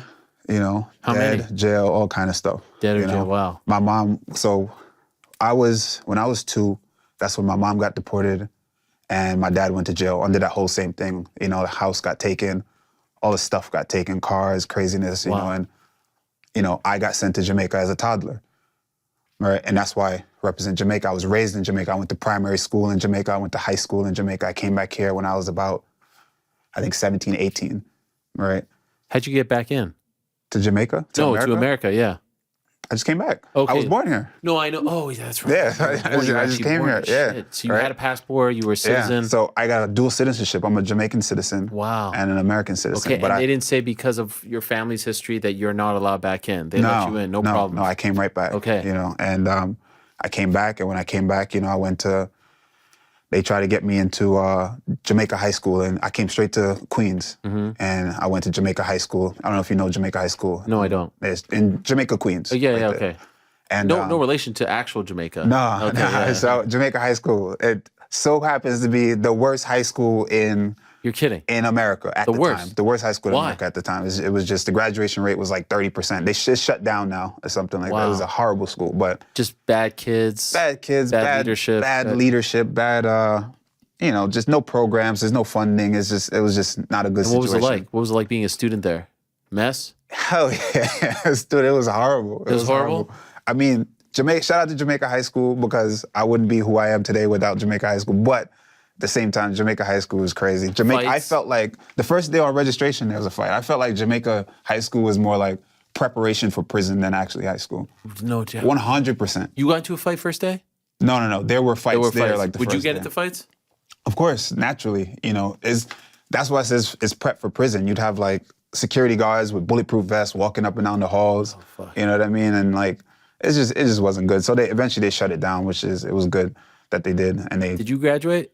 No. You didn't? No, I went and got my GED after. Okay. GED, then I went to college, and after that, and then. Where'd you go to school? Where'd you go to college? I went to TCI down the street from Renzo Gracie Academy, and that's how I got involved in jiu-jitsu. Okay. Wait, so you were just going to class? I was just going to class. And you saw Renzo's? I just wanted to box. That's all I wanted. Oh.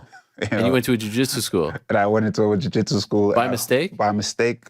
And that's where I met Pete Lawson. They convinced me to try the class. I tried the class. That was Daniel Gracie's class. And then it was down the street from my school. Every chance I got, every break I got in between classes, I'd just go there and try it. And then I got good, and I just kept going. I ran out of money. And then I got my refund. I just fell in love with it. So I got my refund from, when student loan refund that you get. And I just gave it to Pete. And I said, how long can I train with this? All right. And I think he gave me, 3 months or something, 3-4 months of training. And then I just trained. And I kept training. I was there every chance I got. Pete came up to me one day, and my money ran out, and he was just like, how would you like to, clean them? He knew. He was like, yeah, I know you don't have money. How would you like to clean the mats in the morning, and when you come in? Because I was always there, and you'd be able to train for free.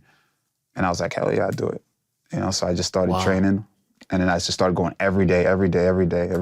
You didn't consider going to boxing? Like, you fell in love with it? So you're like... Fell in love with it, and I was like, I'm going to do this for a little bit, and then once I finish school, I'm going to just get back to boxing, and we're going to box, and we're going to box. And then next thing you know, I met a guy named Nardu Debra. I call him Sensei Nardu today. You see him in my corner, my head coach. And when I met him, I told him I wanted to fight. And he was a Renzo Gracie black belt. And within 2 weeks, I was in an amateur MMA fight, How old? I was probably, I want to say 20 years old. Did you know what the UFC was when you walked in? Nah. You weren't like a fan? You weren't really aware? I was just trying to box.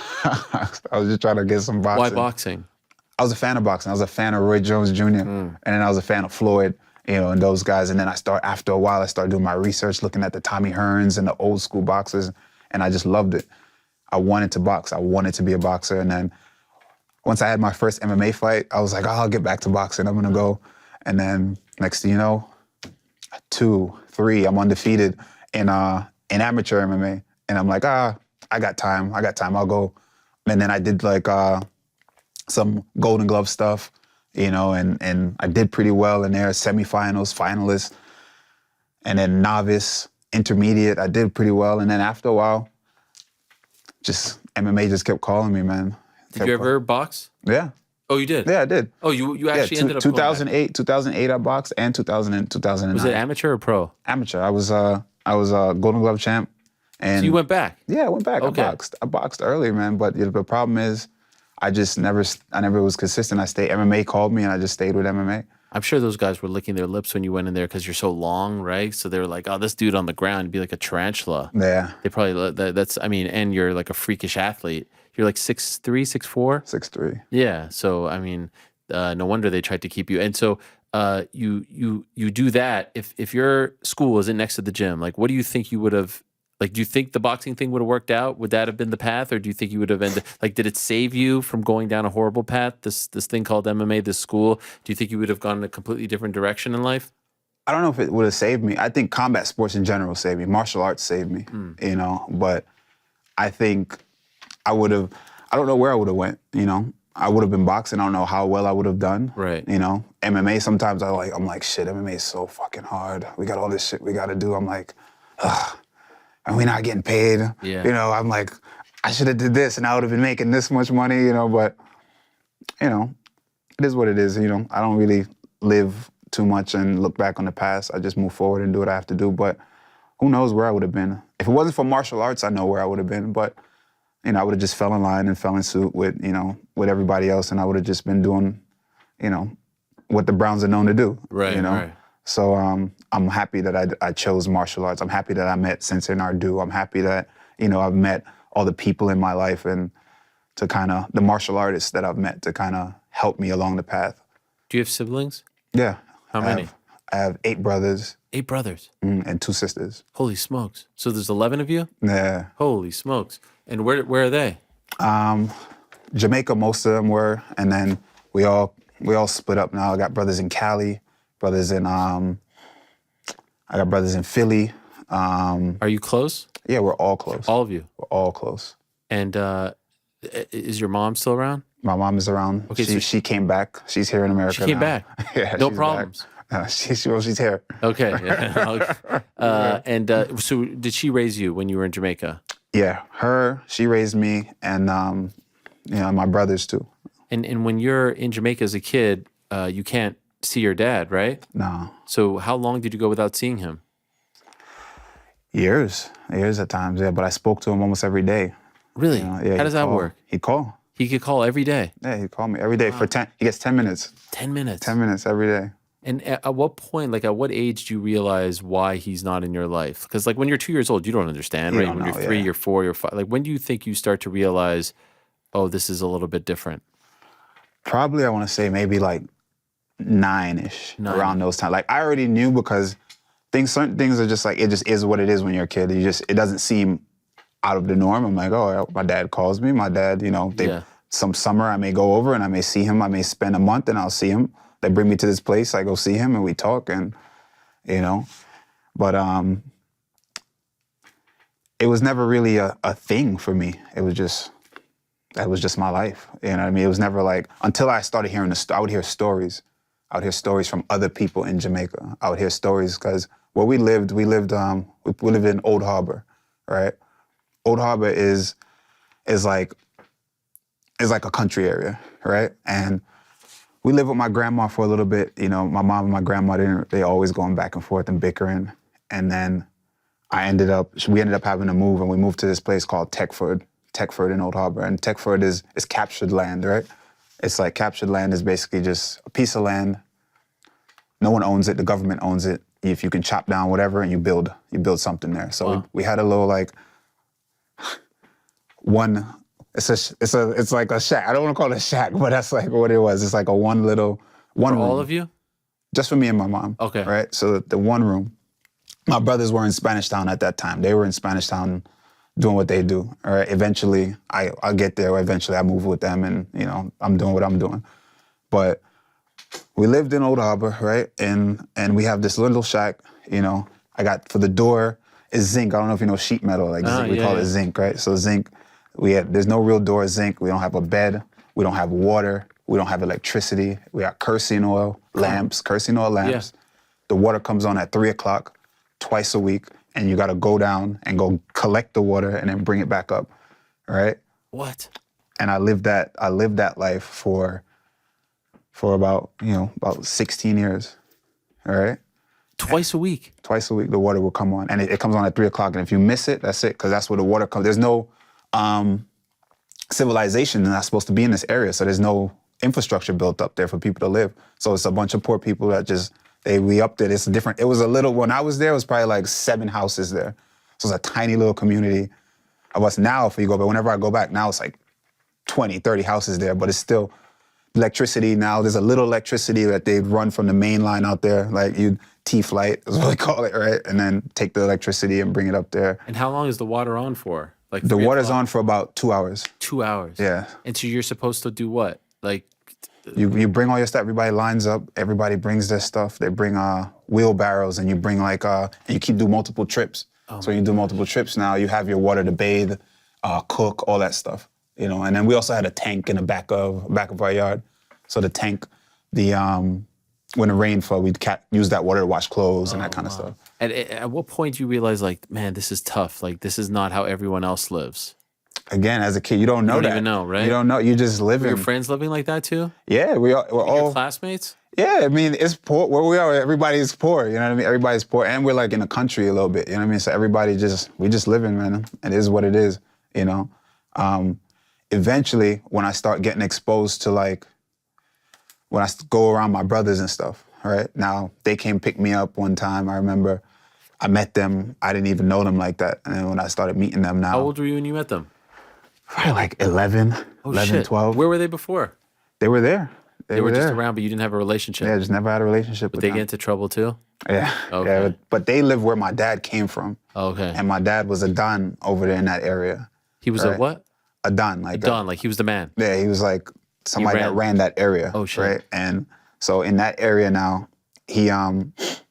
they lived there. So they would do all kinds of, they had a reputation because, my father and who they were and like the things that they were trying to uphold that. And got it. No one messed with them? No. No, okay. So then I moved over there with them.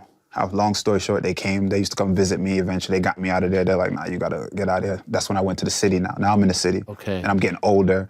I'm seeing different things. I'm getting more experience in life. And, yeah. And now I'm just going down that path to the point where, I stopped going to school, and I'm like just hanging out in areas where I think my mom was like worried about me, and I was doing, shit that anybody would have done as a kid. I'm just being with my family, just doing what everyone else is doing. I'm following my older siblings at that point.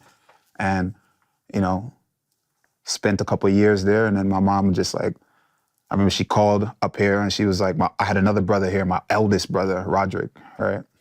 Shout out Roderick. And she called him and was like, listen, he has to come on. He can't be here. If he's here, either they're gonna kill him or somebody's gonna kill him. Or police are gonna kill him or something's gonna happen to him. So they wanted me to come back. And he was like, just let him finish school first. Let him finish school. And then at that point, I was like, I was done with school. I wasn't going to school. Yeah. Right? I was just doing me. And then, I came back, and I came back. When you say came back to where she lives or to New York? No, I came back here to America. Oh, she had moved back already? No, she didn't. She just didn't want me there anymore. Okay. She was just like, because I'm not there. She don't know where I'm at. She's just like, when she come to see me, I'm in Spanish Town doing whatever. I'm over here doing whatever. I'm over at Marchman Road doing whatever. And then, she just didn't like the trajectory of what she saw it. She saw the future of where that was going, and she was just like, all right, now it's time for you to go back. Were any of your other siblings like good role models in the sense that they were trying to pull you out too? Absolutely. Not even pull me out, but they're just living. It's just how it is. It's like, it's not like they're just living. And when you live in certain areas and just, especially in Jamaica, when you're just surviving. Everybody's just surviving. You know what I mean? Yeah. It's not like you're like a bad person and you're like looking for trouble and you're looking to do things. It's just the area is just like people are just living it. And I just wanted to be amongst my brothers. I didn't want to be with my mom the whole time in the country. You know what I mean? Going through that. And like they were living different. You know what I mean? Relatively better than where we were. You know what I mean? So it was like. You the youngest? Yeah, I'm the youngest out of everybody. So she was really looking out for you. Yeah. Damn. 11 siblings. Yeah. What a life. Yeah. Holy smokes. And then so you come back when you're in your teens? Yeah, 18. And is that like a culture shock to come to New York City? 100%. Yeah. 100%. How did you deal with that? I did good. I thought I did good. You know what I mean? Like even my accent, like I can change it. I can like, you know, I can code switch, you know, so I did really good at that. I got really good at that. Yeah, easily. The best. Yeah, smooth. Just what you want. Just tell me what you want. Tell me what you want. Can get patois, can get English, can get any kind of. Just tell me what you want. Oh my God, you can turn it on and off easily. Easily, right? And because majority of the day, that's how I'm speaking with my family and friends and all that. But yeah, it was a big culture shock coming back initially. But you know, you get used to it. You gotta just adapt. You know, especially like I said, I went to Jamaica high school, fights the first day, and like. You know, it was just kind of wild. You know, kids try to bully you because you talk different. You know what I mean? And, you know, this is what it is. And then you just learn, you adapt. And that's all I know is New York, the New York life now, you know. Did you ever consider going back now that you're, you know, a grown, like, would you like to live there? 100.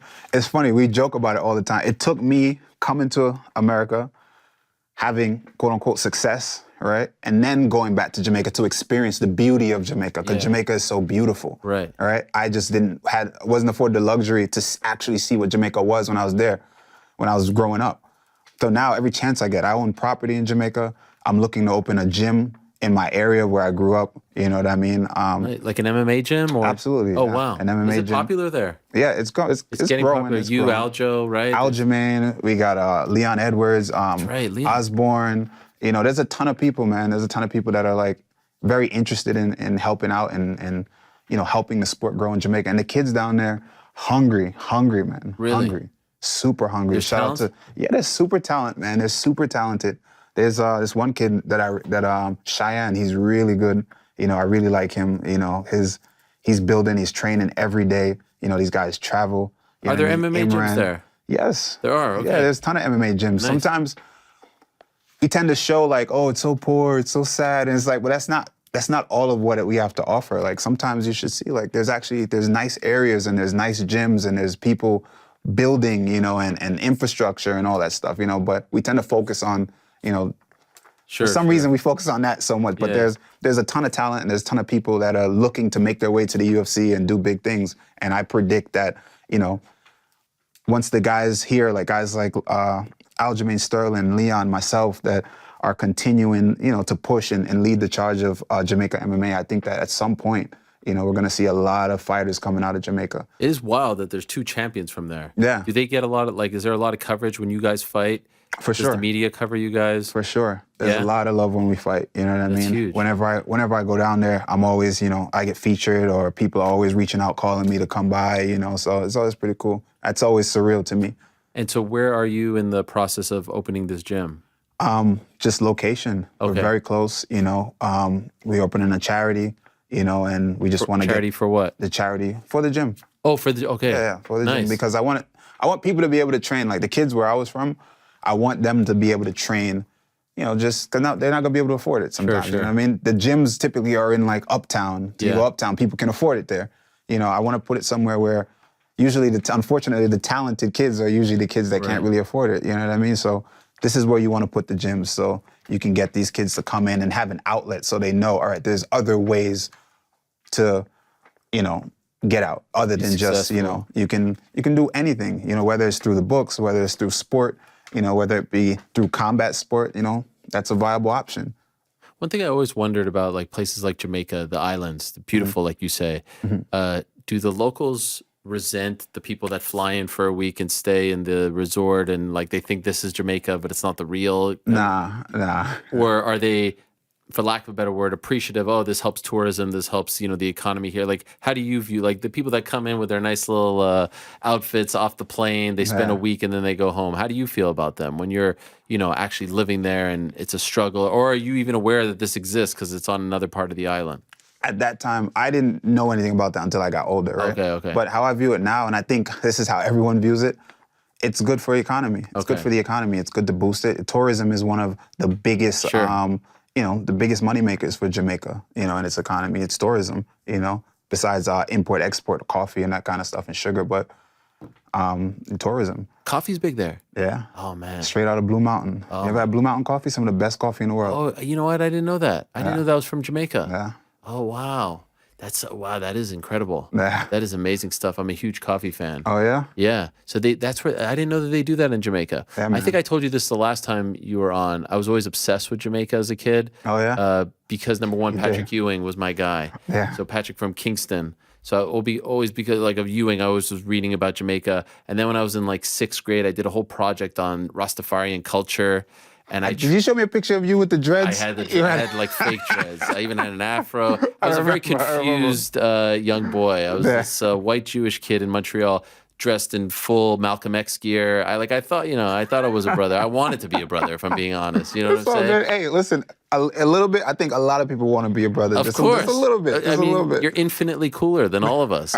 But it was like the Ewing thing. It was the Rastafari, Bob Marley, right? I mean, like, how could you not want to be a part of this? It's just like everyone seems so happy. Everyone seems so carefree. I know it's not really like that. Well, to a degree, right? It's funny. Most Jamaicans don't listen to Bob Marley. They don't. I hate to break it to Really? you. Right? Not anymore at that time, but why? I don't know. It's just not really. He's like your greatest. Of course, he's our greatest. Artist, or just like he's massive. He's massive, and it's all love for him. But nowadays, you know how it is. Then it's just generations. It just different. becomes like a little cliche, right? Yeah, it's very cliche at this Who's point. like the number one reggae guy now? Well, unfortunately, even reggae. It's not really a thing, yeah? It's What happened? It's rough, Right now, it's just dancehall, man. Dancehall Has it just kind of died? It's not dead. I wouldn't say it's dead. But dancehall is where it's at. You know what I mean? Wait, what is dancehall? Dancehall, Vibes Cartel. Okay. And right now, Valiant. Does that come out of Jamaica? That's all coming out of Jamaica. Oh, really? The Okay. small island, But Jamaica, I think Jamaica. The cool thing about Jamaica is that we've influenced the world so much. This small little island. I think hip hop draws so much influence from that little island. A lot of people don't even realize that how much Jamaica influences the world when it comes to culture. When it comes to the small things. I mean, music, like hip hop, that actually began in Jamaica, right? Did it? It did, right? Check it out, right? Okay. And it's just culturally, overall, style, everything. It all stems from Jamaica. And I'm not saying that because I'm like, whoa, I'm Jamaican, and it's a fact. You know, it's interesting that we share the same birthday. Every birthday since the weekend I became a dad for the first time, so 2012. By the way, congrats on being a dad. How old is your son? 9. 9? No, I'm tripping. What am I talking about? 12. Your son's 12. Holy shit, congrats on being a dad. Your son's older than my oldest son. You have just one? Yeah, just one. I didn't realize you had a son that was 12. Does he come to your fights? Not really. He watches. It's funny. My son, Uriah, he's more like, he's like a little nerdy kid, right? He That's likes, cool. That's great. I love that. Yeah. That's what I want, right? And he was always like, he's not really like me. And he never really... He doesn't like sports. Not really a sport. But the last couple of years, out of nowhere, he started wrestling. Oh. And he's... he loves it, man. He's doing his thing, and I try to support him as much as possible because I'm happy that he's wrestling. I love that he's wrestling, right? But at the same time, I'm hoping that's where it ends. Like he just wrestles, goes to college, and does his thing. I don't want him to be a fighter now. Why not?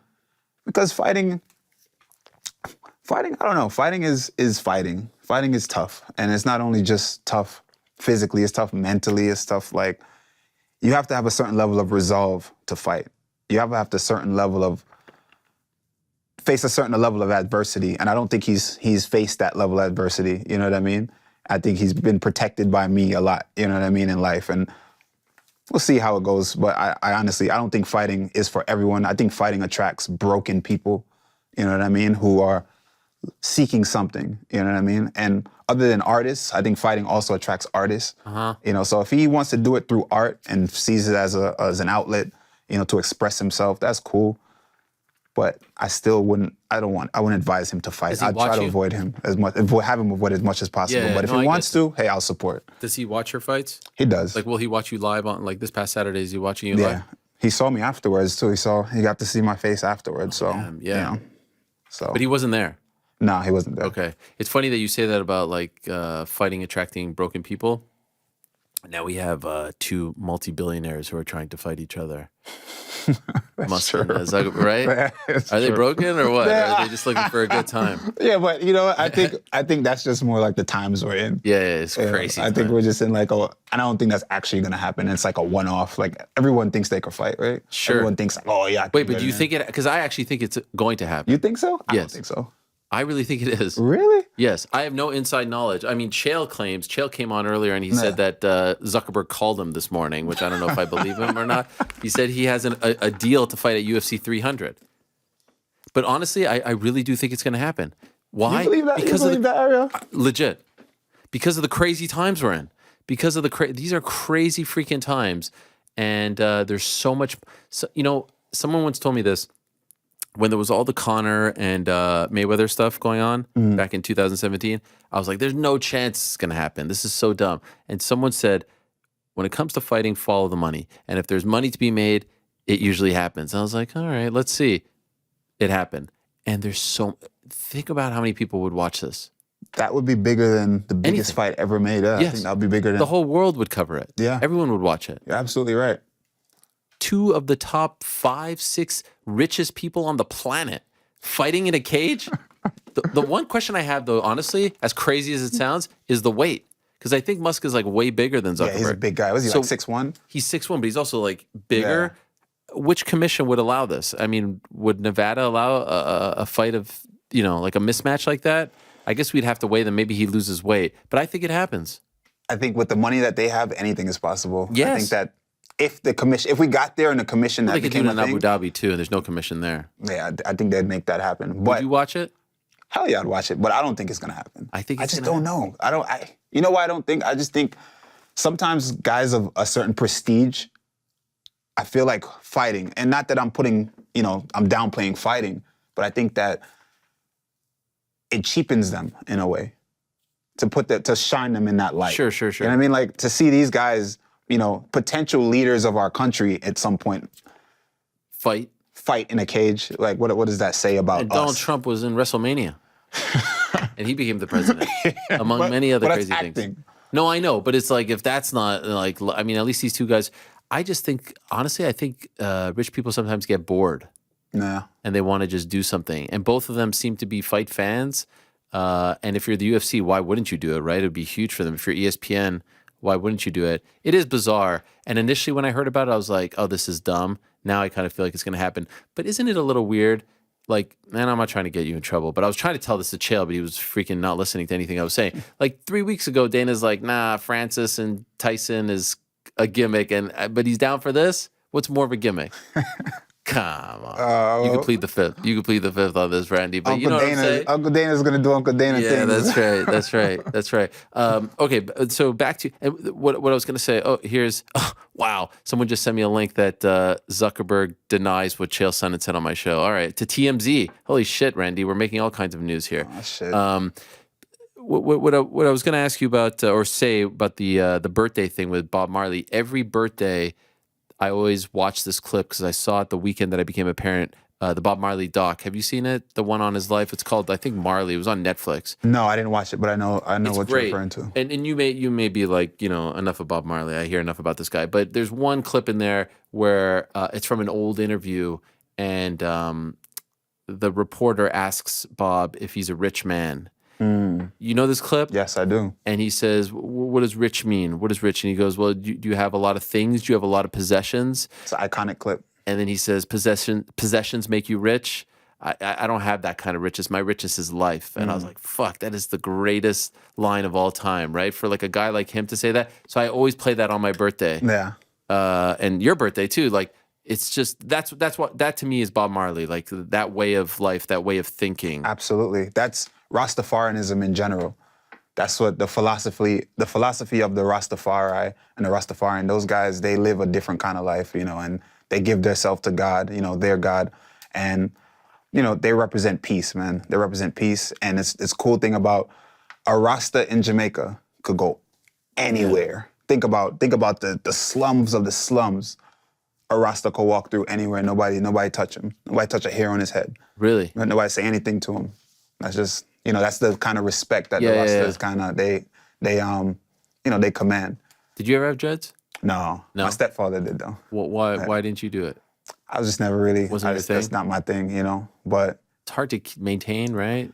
The beeswax and all that. Yeah, it's a lot of stuff that you gotta do. You gotta wash it every day. Yeah, and, it's a lot. I've seen wash it every day. That's exhausting. Who wants to take a shower every day? You gotta shower every day, but think about now washing that lump of hair every day. That's like crazy. Drying it, all that, and just maintaining it. Yeah, it's crazy. So we were talking about the Jack Della fight. We didn't even talk about this one. Considering how that one went, going into this one, how are you feeling? Confidence-wise? Through the roof, man. I was extremely confident. Really? I was. Despite losing, the way you weren't questioning yourself. You weren't. No, man. There's nothing to question. Is that Ariel? I'm telling you, I'm serious. There's nothing to question. And this is not me trying to put on and be like, oh, I'm this. I'm a martial artist.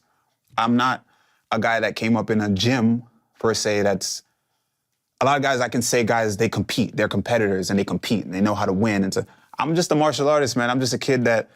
I didn't have a wrestling background. I didn't grow up wrestling. I didn't grow up doing all of these things. That's why I told you, I shouldn't even be here. I learned on the job. I was athletic enough. You know what I mean? I had a good head on my shoulders, and I picked it up and I was consistent and I had a goal and I just locked in and I just got it done. So for me, I'm chasing perfection. Perfection is unobtainable. I'm just chasing to be as good as I can be, right? And I'm more so a fan of the art of things. I'm a fan of the skill set. I like things to look good. I like fashion. I like things to look good. So when I'm fighting, I like my fighting to look good. It's not always gonna look good, right? So for me, it was like I fucked up.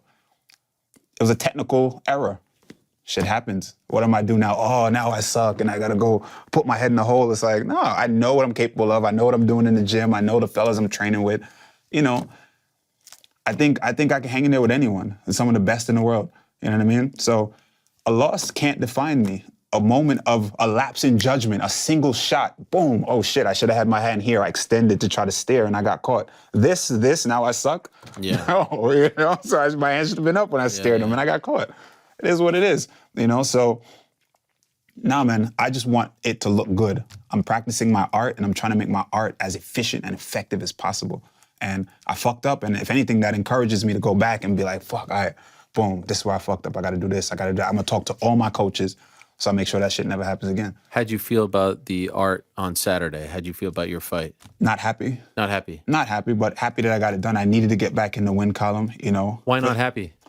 Because I wanted to go in there and get a finish. I wanted to get a spectacular finish, Shout out to John Marquez over at Philly MMA. Shout out to, Body Bags, Brady, that whole team, Jeremiah Wells, Petrowski, all of them. Shout out to everybody over at Marquez MMA because they helped me a lot with this camp. With my last couple camps, they helped me prepare and they helped me, explore other parts of my game, like in the wrestling department and that kind of stuff. And I think that saved me in this fight to an extent, you know what I mean? Of me being able to show other parts of my game. But typically that's not how I want it to go. I want to get a spectacular finish and I want it to look good and but that's not what I got. It wasn't pretty, but I got it done. Were you nervous before they read the scorecards? No. No. I wasn't. You thought you did enough. Which rounds do you think you won decisively? 1 and 2, easily. Yeah. Were you worried about the eye poke? Yes, I was worried about the eye poke. When I poked him, I was like, damn, well, it wasn't a big poke, but he like John Starks it up a little bit. I touched your face, but on the video, my palm, John finger. Starks it up. I never heard that one. Yeah, what does that mean? He was playing it up? Yeah, he played it up a little bit. Come on. How are you going to do that to John Starks? Why you're a New Yorker. You're talking shit about John Starks? I know. He played Reggie Miller. I would have gone with Reggie Miller. That would have been that. So you thought he was acting? A little bit, but I poked him in the eye, so I'm not gonna take that. I did, it's not like I didn't, and he's complete bullshit. But it wasn't like he kneed me in the nuts twice, and I kept fighting. Sometimes you can just sit. We just acknowledged it. Yeah, my finger touched your eye. It was like, hey, let's stop and acknowledge, like, oh, my eye. Whereas it wasn't like in his eye, and then it actually affected him. Okay. So you thought you won 1 and 2? Yeah, for sure. Did he hurt you at any point? No. No rocking? The elbow and the damage that was done to my eye. That was from the third? Yeah, that was all done in the third round. Which one's? I mean, they're both kind of black right now. It's my nose. He he did some damage to my nose. It's not broken, but it's definitely like some big how they say bruises across. It's definitely hurt pretty bad. So He both got the 2 black eyes going on, the raccoon look going on. He's a tough guy. He was tough. He surprised me, man. I'm not gonna lie. He definitely put up a good fight and a lot tougher than I thought. So credit to him. 100. Coming down from middleweight? Yes, he was a lot stronger than I thought he would be. I thought he was gonna be zapped out from cutting that weight. I fought the best version of Wellington Turman. So hats off to Wellington Turman. He did a great job. So what do you want to do next now? Now I want to keep running it up, man. I need to come back and I need a better performance for my next one though. So I would like to get back in the rankings and just continue to climb. So. Do you want to fight on the New York card or? I do. I don't know what I can't. They never put me on these New York cards. Yeah, what's up with that? It just doesn't make sense. MSG. I mean, the timing works out perfect. It does. Or is that too far away? Nah, I'd wait. November? Yeah. It makes sense. I'm a New Yorker. Yes, I'm outside. I'm not like no shade to my Long Island people. I love y'all, but Queens, the boroughs, Brooklyn, like I'm that guy from New York. You know what I mean? And wait, correct me because it's off the top of my head. You've never fought on any of them? I fought in Brooklyn, and MSG. I fought Mickey in MSG. Okay, all right, yeah, of course, all right. That's what I was questioning. So you have fought in New York. I have. But you feel like that lately they haven't put you on. Yeah. So I gotta work out whatever needs to be worked out. So what's the perfect scenario? Perfect scenario is I get a MSG November against who? Against anybody. I mean, who do you think? What do you think I should? I have to look at the names. Do you want me to look at the names? Yeah, let's see. Let's look at the names. You said you want a rank guy, or you think that this is the fight that gets you into the rankings? Let's see. Either or. It's just the name is right. It'd be kind of fun. I mean, he just fought. That's why I'm looking at it. Magny just fought. I like that too. I think that's a great fight. He was on your card. It was. I know Kiesa is about to fight. I'm looking at the bottom half of the. Yeah, it makes sense. The top 15 guys. Jack Della's in there. He's climbing. Ian What's Gary. Li Jinglang doing? Is he ranked? No. Mm. You like that one? Yeah, I like that fight too. That'd be a good one. Yeah. That'd be a very good one. Michel Pereira. That's fun. What do you think of Ian Gary? You like him? Yeah, I think his style is cool. He's good. Yeah, I think he's sharp. Yeah. Yeah. He has That's a you fun think he fight. beats Jeff Neal? I don't. You don't? Mm-mm. Wow. Also, I don't. I think, and I'm not saying this because I've been training with him, but I think Sean Brady dominates, like absolutely dominates on July. Wow. Yeah. Against Jack? Yeah. Have you been working with him for this fight? A little bit. Not particularly for this fight. Yeah, Jack's yeah. a completely different When type did you of go athlete. with those guys?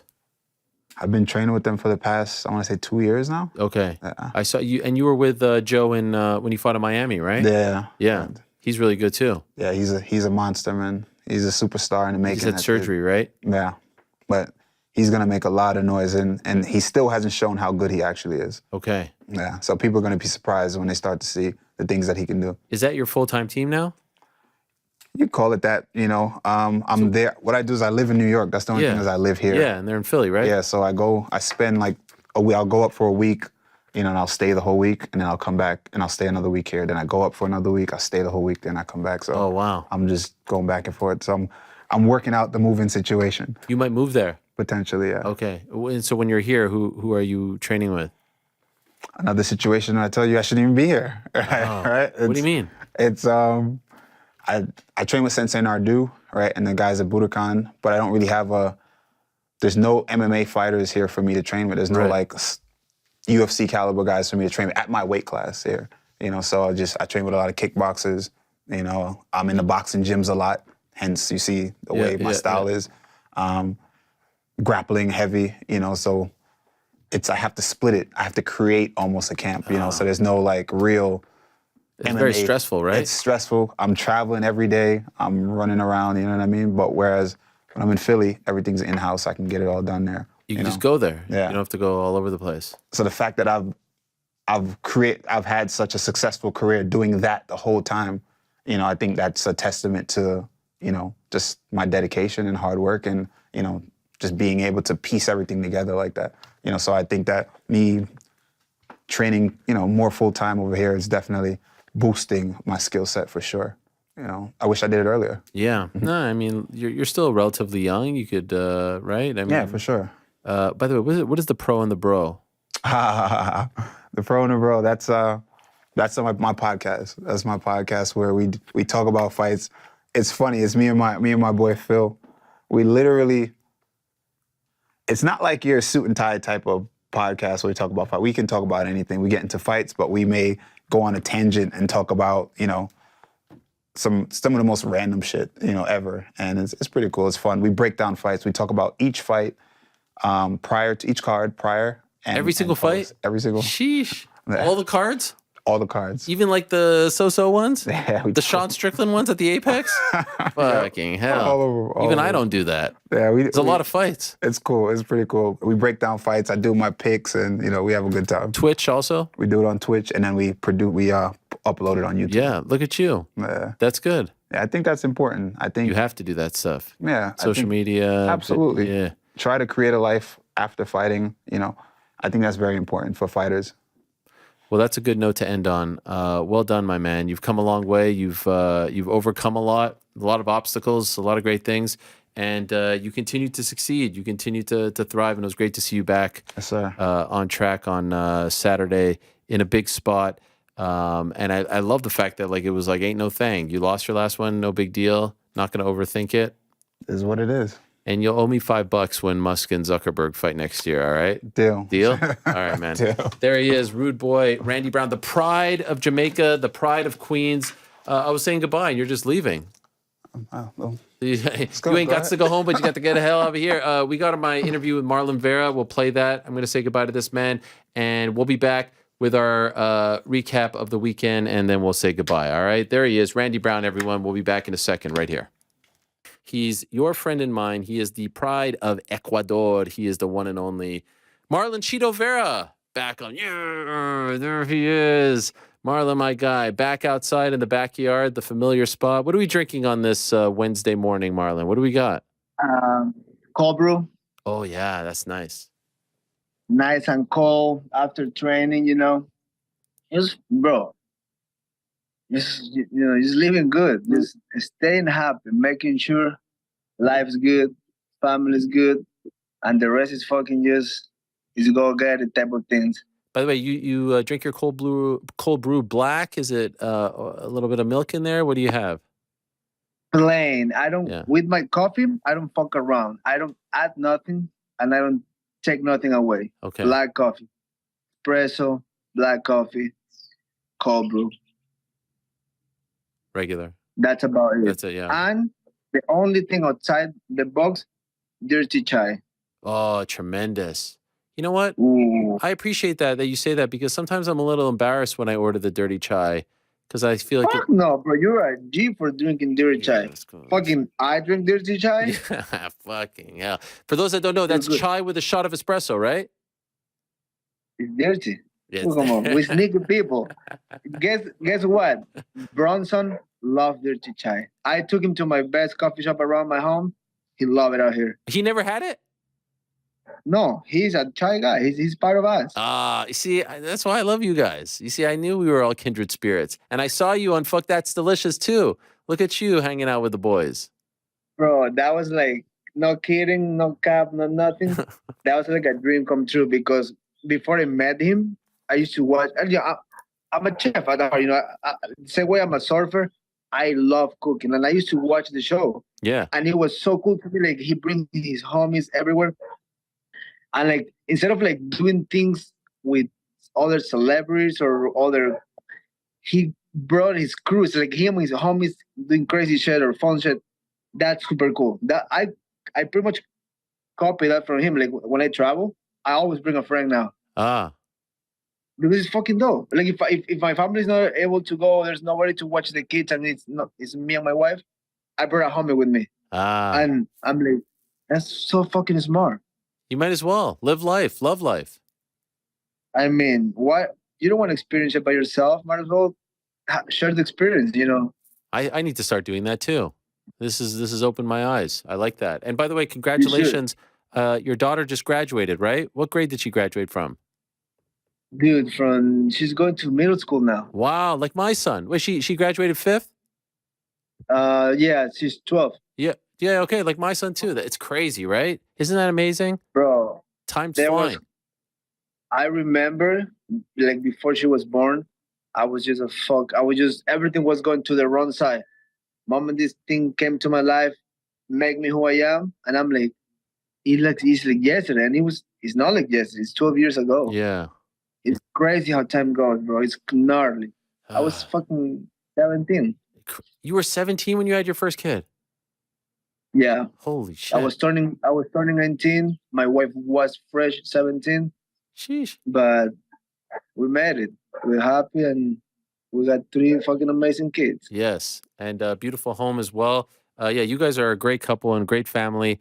And much love to you guys. And so we have a lot to talk about here. But what is going on here? Let's get to I want to get to the new news first, and then we go backwards to March, because we haven't talked since March, if you don't mind. We get the report on Monday night that it's you versus Henry Cejudo, August 19th in Boston. But now people are saying that he's not in. He's maybe hurt. What's going on here? You know, I'm gonna tell you what I'm gonna tell anybody, right? Yeah. On my end, it's on. It's signed. Fighter is in shape. Fighter is working. The team is nice and good. We're good. We're ready to go. I'm not the type that goes into the digging, and I don't give 2 fucks. If he signs the contract and he show up on August 19th, epic. If not, I don't give a fuck. Somebody else will. And it doesn't matter if it's him or anybody else. Whoever is in front of me, August 19th, it's a wrap. I'm going to put them fucking lights off. And I'm motivated. I'm disciplined. And whoever comes out that day is going to get stopped. Hopefully it happens. I don't know if it's hurt. I don't, so I wouldn't talk crazy if I don't really know what's going on. Yeah. Just, you guys know, on my end, it's on done. We're ready to go. So you're fighting regardless. You want it to be Henry, but if it's on Henry, you are fighting on August 19th in Boston. Or any other day. 2 weeks in London. I'm ready to go. I'm just sell me plane tickets and some bread. Okay. And how do you feel about this Cejudo matchup? Like when you were approached about fighting him? I feel great. I think I really feel like this is a similar scenario of like Conor Chad Mendes. I have feelings like that, specific with him, but like I'm just feeling like the last fight didn't win my way, and what I learned from that is like if in a bad day you still show up and you're still trying to push. From that, you can only jump forward. You can only go to another level because, as I said in the octagon after the fight, I was like, no excuses. I couldn't get started. It's on me. Like it's like fighting sick. It's like fighting. All right, that's my conversation with Chito Vera from last week. That was last Wednesday. What a conversation with Randy Brown. I said to GC before the show, this is going to be a sneaky good one. I feel like a lot of people don't know about Randy's story and what he's had to overcome. Was I right, GC? Oh, for sure. Rude boy. Yeah, sneaky good. Yeah. Legend. Cool to hear the Jamaican perspective and everything. Oh, my God. Yeah, I mean, just like backstory.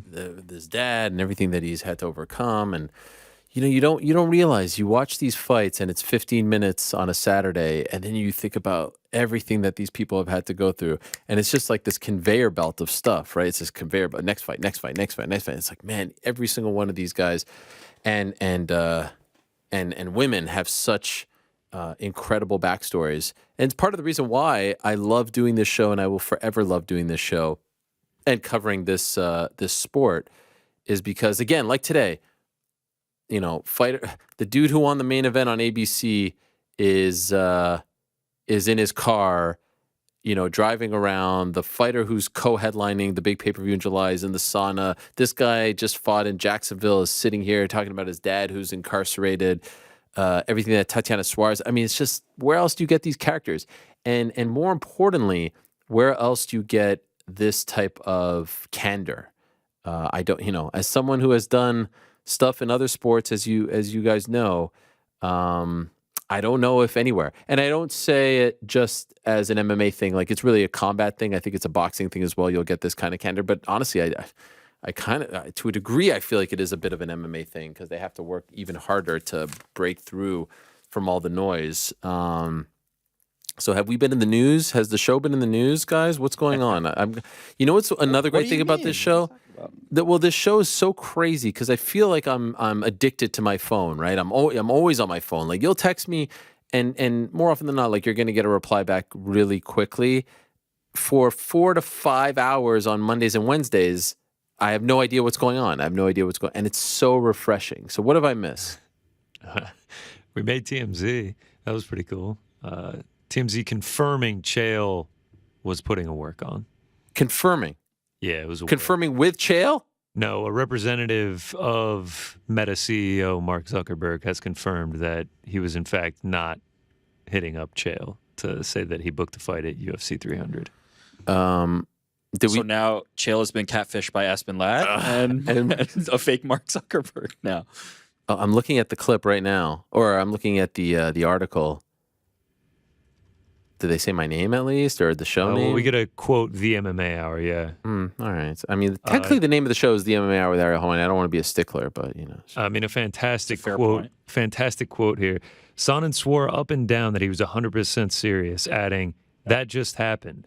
My producer Ethan is my witness. My son Theo, my dog Duke. This is a shoot 100%. Oh, by the way, shout out to Jedi getting the embed here. Wow. Yeah, jeez. Did MMA Fighting not do it, New York Rick? What's the thought process here? Because it's not confirmed. There's a little question about the validity that a news organization might want to. Sure.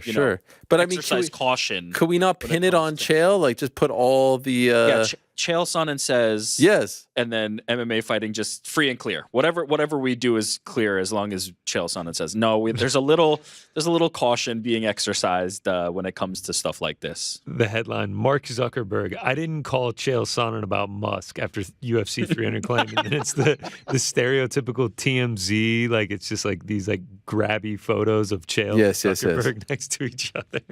Wait, while a Zuck versus Musk fight could very well happen at 300 next year, for all we know, a spokesperson for the Facebook was quick to shut down. I have confirmed with Mark that he did not call Chael Sonnen. Oh my God, this is amazing. Is there an actual quote here from Musk, or is it just that? No, just the representative. Can we just talk about how insane all of this is? Like, just the fact that this is now a thing, but also reading this article feels like we've entered some sort of alternate dimension. No, if you scroll to the bottom, they have the tail of the tape. 39 years old for Zuck, 51 for Musk. They have their net worths on the tail of the tape as well. Do you guys think it happens? No. You don't think it happens? Here's the problem. Your instincts were right when you were talking about following the money, but it cuts both ways, which is that Elon Musk and Mark Zuckerberg don't need the money, right? Sure. Like the fighter part of it is typically, yes, follow the money. There's so much money to be made for the promotion, but it's also typically the fighters can benefit so much from it. Elon Musk and Mark Zuckerberg do not need the money to step into the cage, so they will not be entering the cage, in my opinion.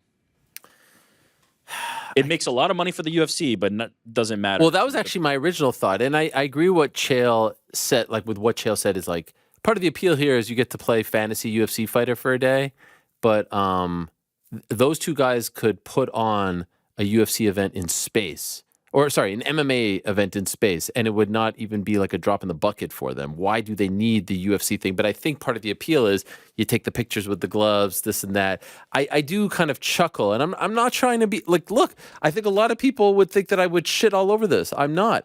But I do chuckle at hearing Dana saying like, yeah, I've talked to them. We're trying to put it together. Like, bro, like they could buy your company 10 times over. What are you talking about? You know what I mean? Like it is a little bit funny. Right. That like you're the ringleader of this. Yes, when it's of Elon Musk. Here's a question for you though. Yes. Would you say you know a lot about Elon Musk or Mark Zuckerberg's private lives? No. Yeah. So that leads me to the idea of how private they are, right? They're more private people as opposed, even though they're public figures, they're not ones who are out revealing a lot about their personal lives. To enter the cage in your underwear and fight each other and potentially be embarrassed is a very public, personal type of thing. I just can't see it in a world where they exist currently. It just does not seem feasible to me. All right. We're going to talk more about this on Wednesday's show. And full disclosure, by the time Wednesday's show is airing, I will be on a plane to London to cover Money in the Bank. So we're actually going to tape Wednesday's show. I'm fully transparent here after today's show, and that's why I asked for the on-the-nose questions yesterday. And so I have a feeling that this is going to come up. So Wednesday's show will be on the nose, picks, bets, all that stuff, but no guess, at least as of right now, unless someone wants to join us in the next 10 minutes to tape it. But so stay tuned for that. And that's why I don't want to go too deep into all of this now, because I feel like it's all going to come up again for the on-the-nose questions, although I haven't seen the on-the-nose questions. So stay tuned, and we'll get into all of that. This is a crazy time, and I still feel like it's going to happen. For now, though, let me say a big thank you to our good friends over at DraftKings Sportsbook. DraftKings Sportsbook, they are the official sports betting partner of not only this program, but the UFC as well. And as always, a lot going on in the world of MMA. This weekend, we have Sean Strickland returning to action. By the way, very important fight for Sean Strickland, if I do say so myself. Why?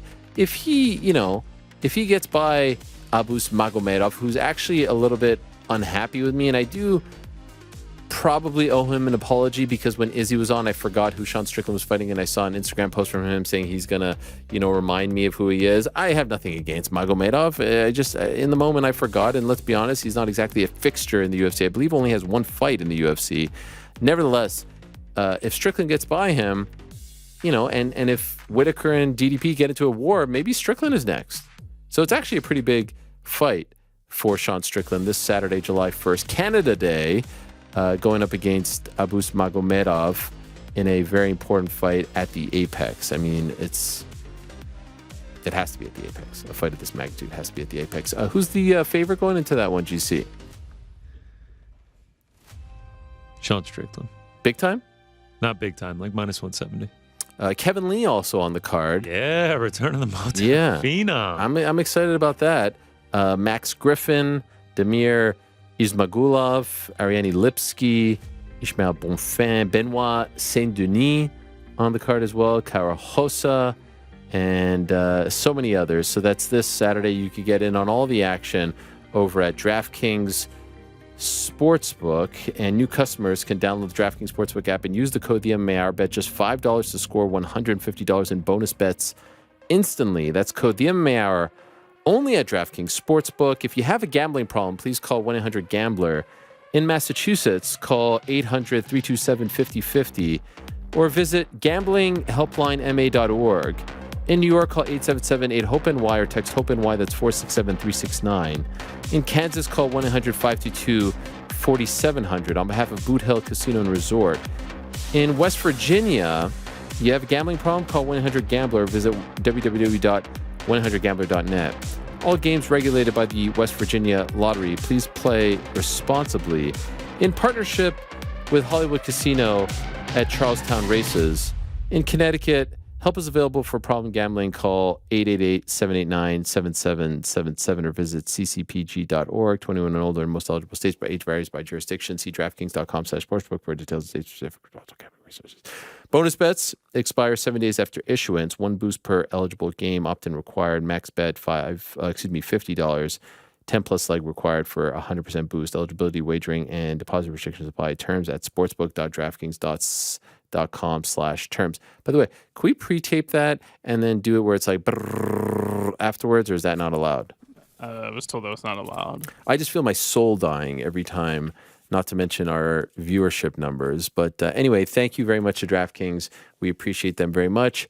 And please go check them out and support them because they support us. I also want to tell you about our good friends over at Harry's, because today's show is brought to you by our good friends over at Harry's. I used Harry's this morning just to clean up the old neck here and look nice and clean for all of you guys. And as you know, nothing beats the confidence of a fresh shave. And you know that. We all know that. And so does Harry's. Their German-engineered blades will give you your cleanest shave yet. I use their blades as well. Top notch. It's like butter. You hear it? That's what it is. Plus, they've got a simple, high-quality selection of skincare products to help keep that fresh face feeling. I've tried out a few of Harry's products.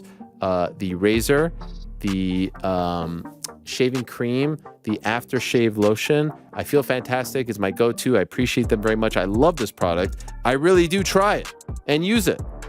Harry's has the highest customer satisfaction rating in the shaving industry, and they're still offering a no-risk trial. Give it a try, and if you're not happy with it, no worries, it's on them. Get your best shave ever this summer with Harry's. Get a $13 starter set. I have the starter set as well. $13, that's a steal for just $3 at harrys.com/Ariel. Again, that's harrys.com/Ariel for the $3 starter set. If you're a person that needs to shave, and let's be honest, you probably are, go check them out. $3. Let them know we sent you and that you support us and support them.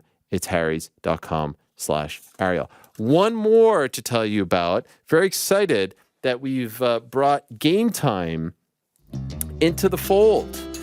Support from today's show is brought to you by our good friends over at Game Time. Picture this. It's a Friday afternoon.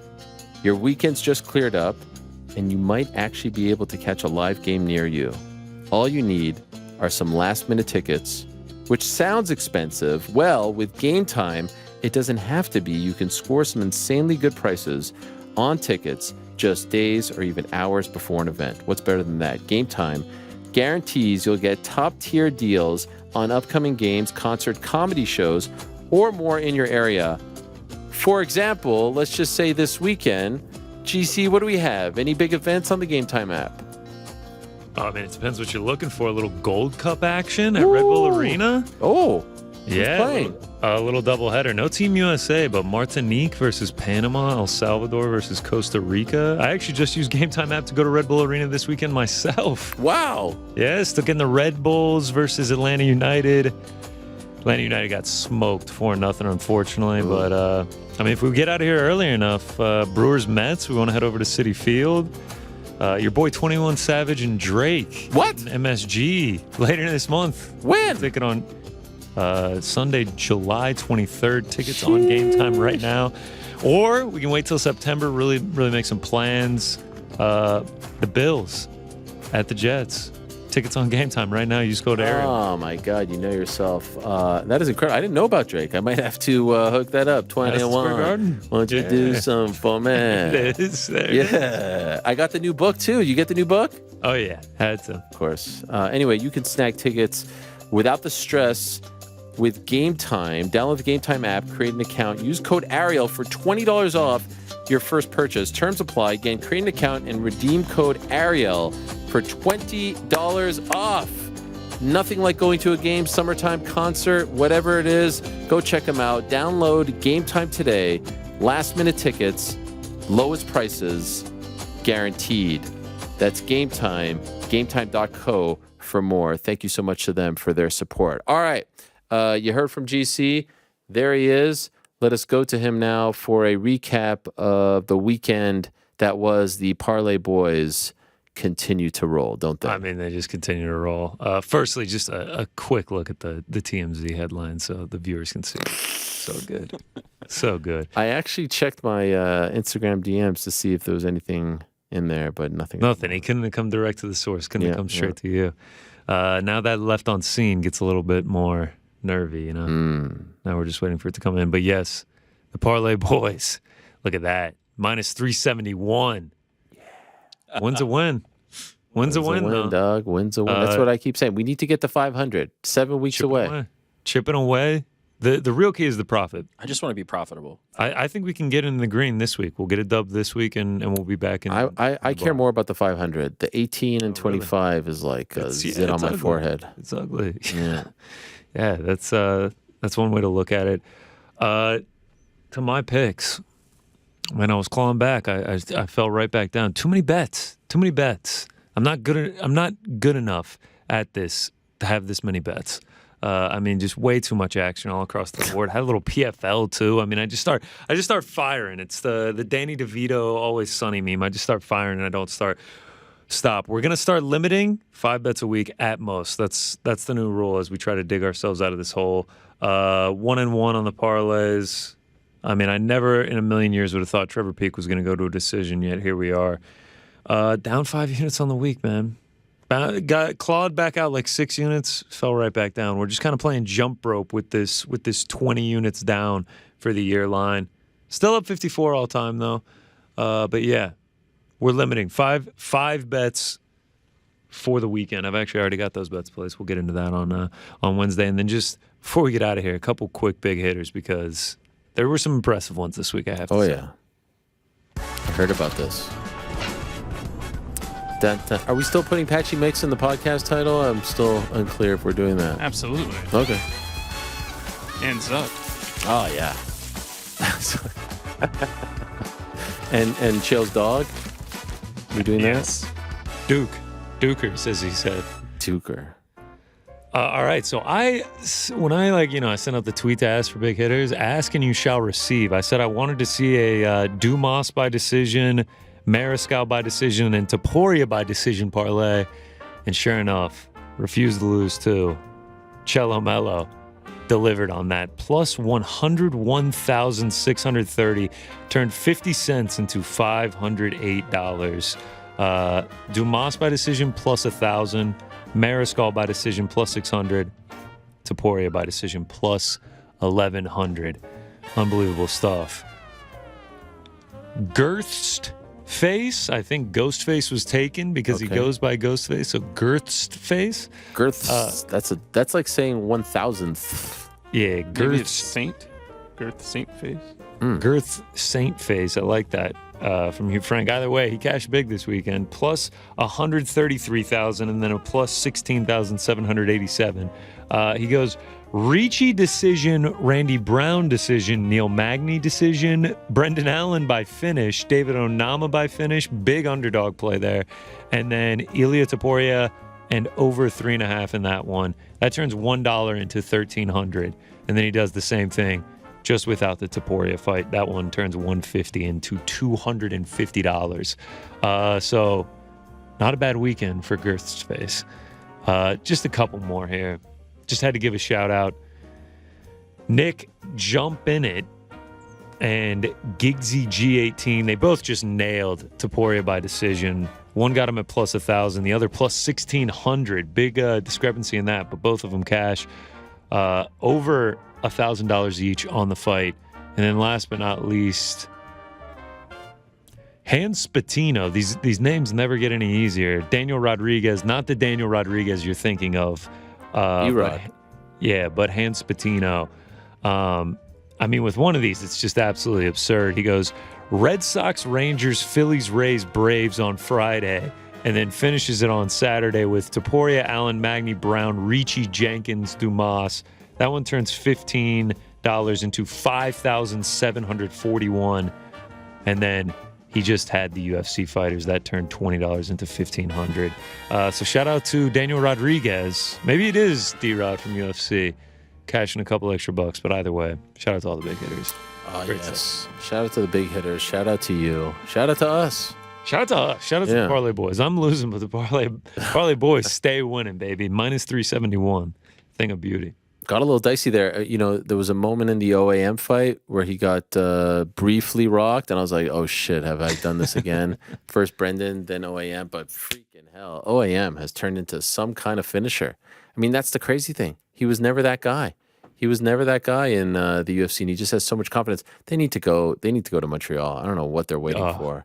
It would be incredible. But the day before Saint Jean Baptiste Day, which is Quebec's birthday, OAM getting a big win. Of course. Shout out. It was huge. It was huge. All right, gents. I'll talk to you on Wednesday, all right? Yeah, Wednesday it is. All right. I look forward to it. Great show today. Who knows what's going to... Wow. Frank hit the music before I even said goodbye. You clapped. I mean... No, keep going. No word from my daughter yet on how camp went, in case you were looking for... I thought you said 5 o'clock. She said 4:35. I mean, that's what they told me, 4:35. So, I mean... I'm going to wait for the 5. Yeah, it's a good point. It isn't 5 just yet.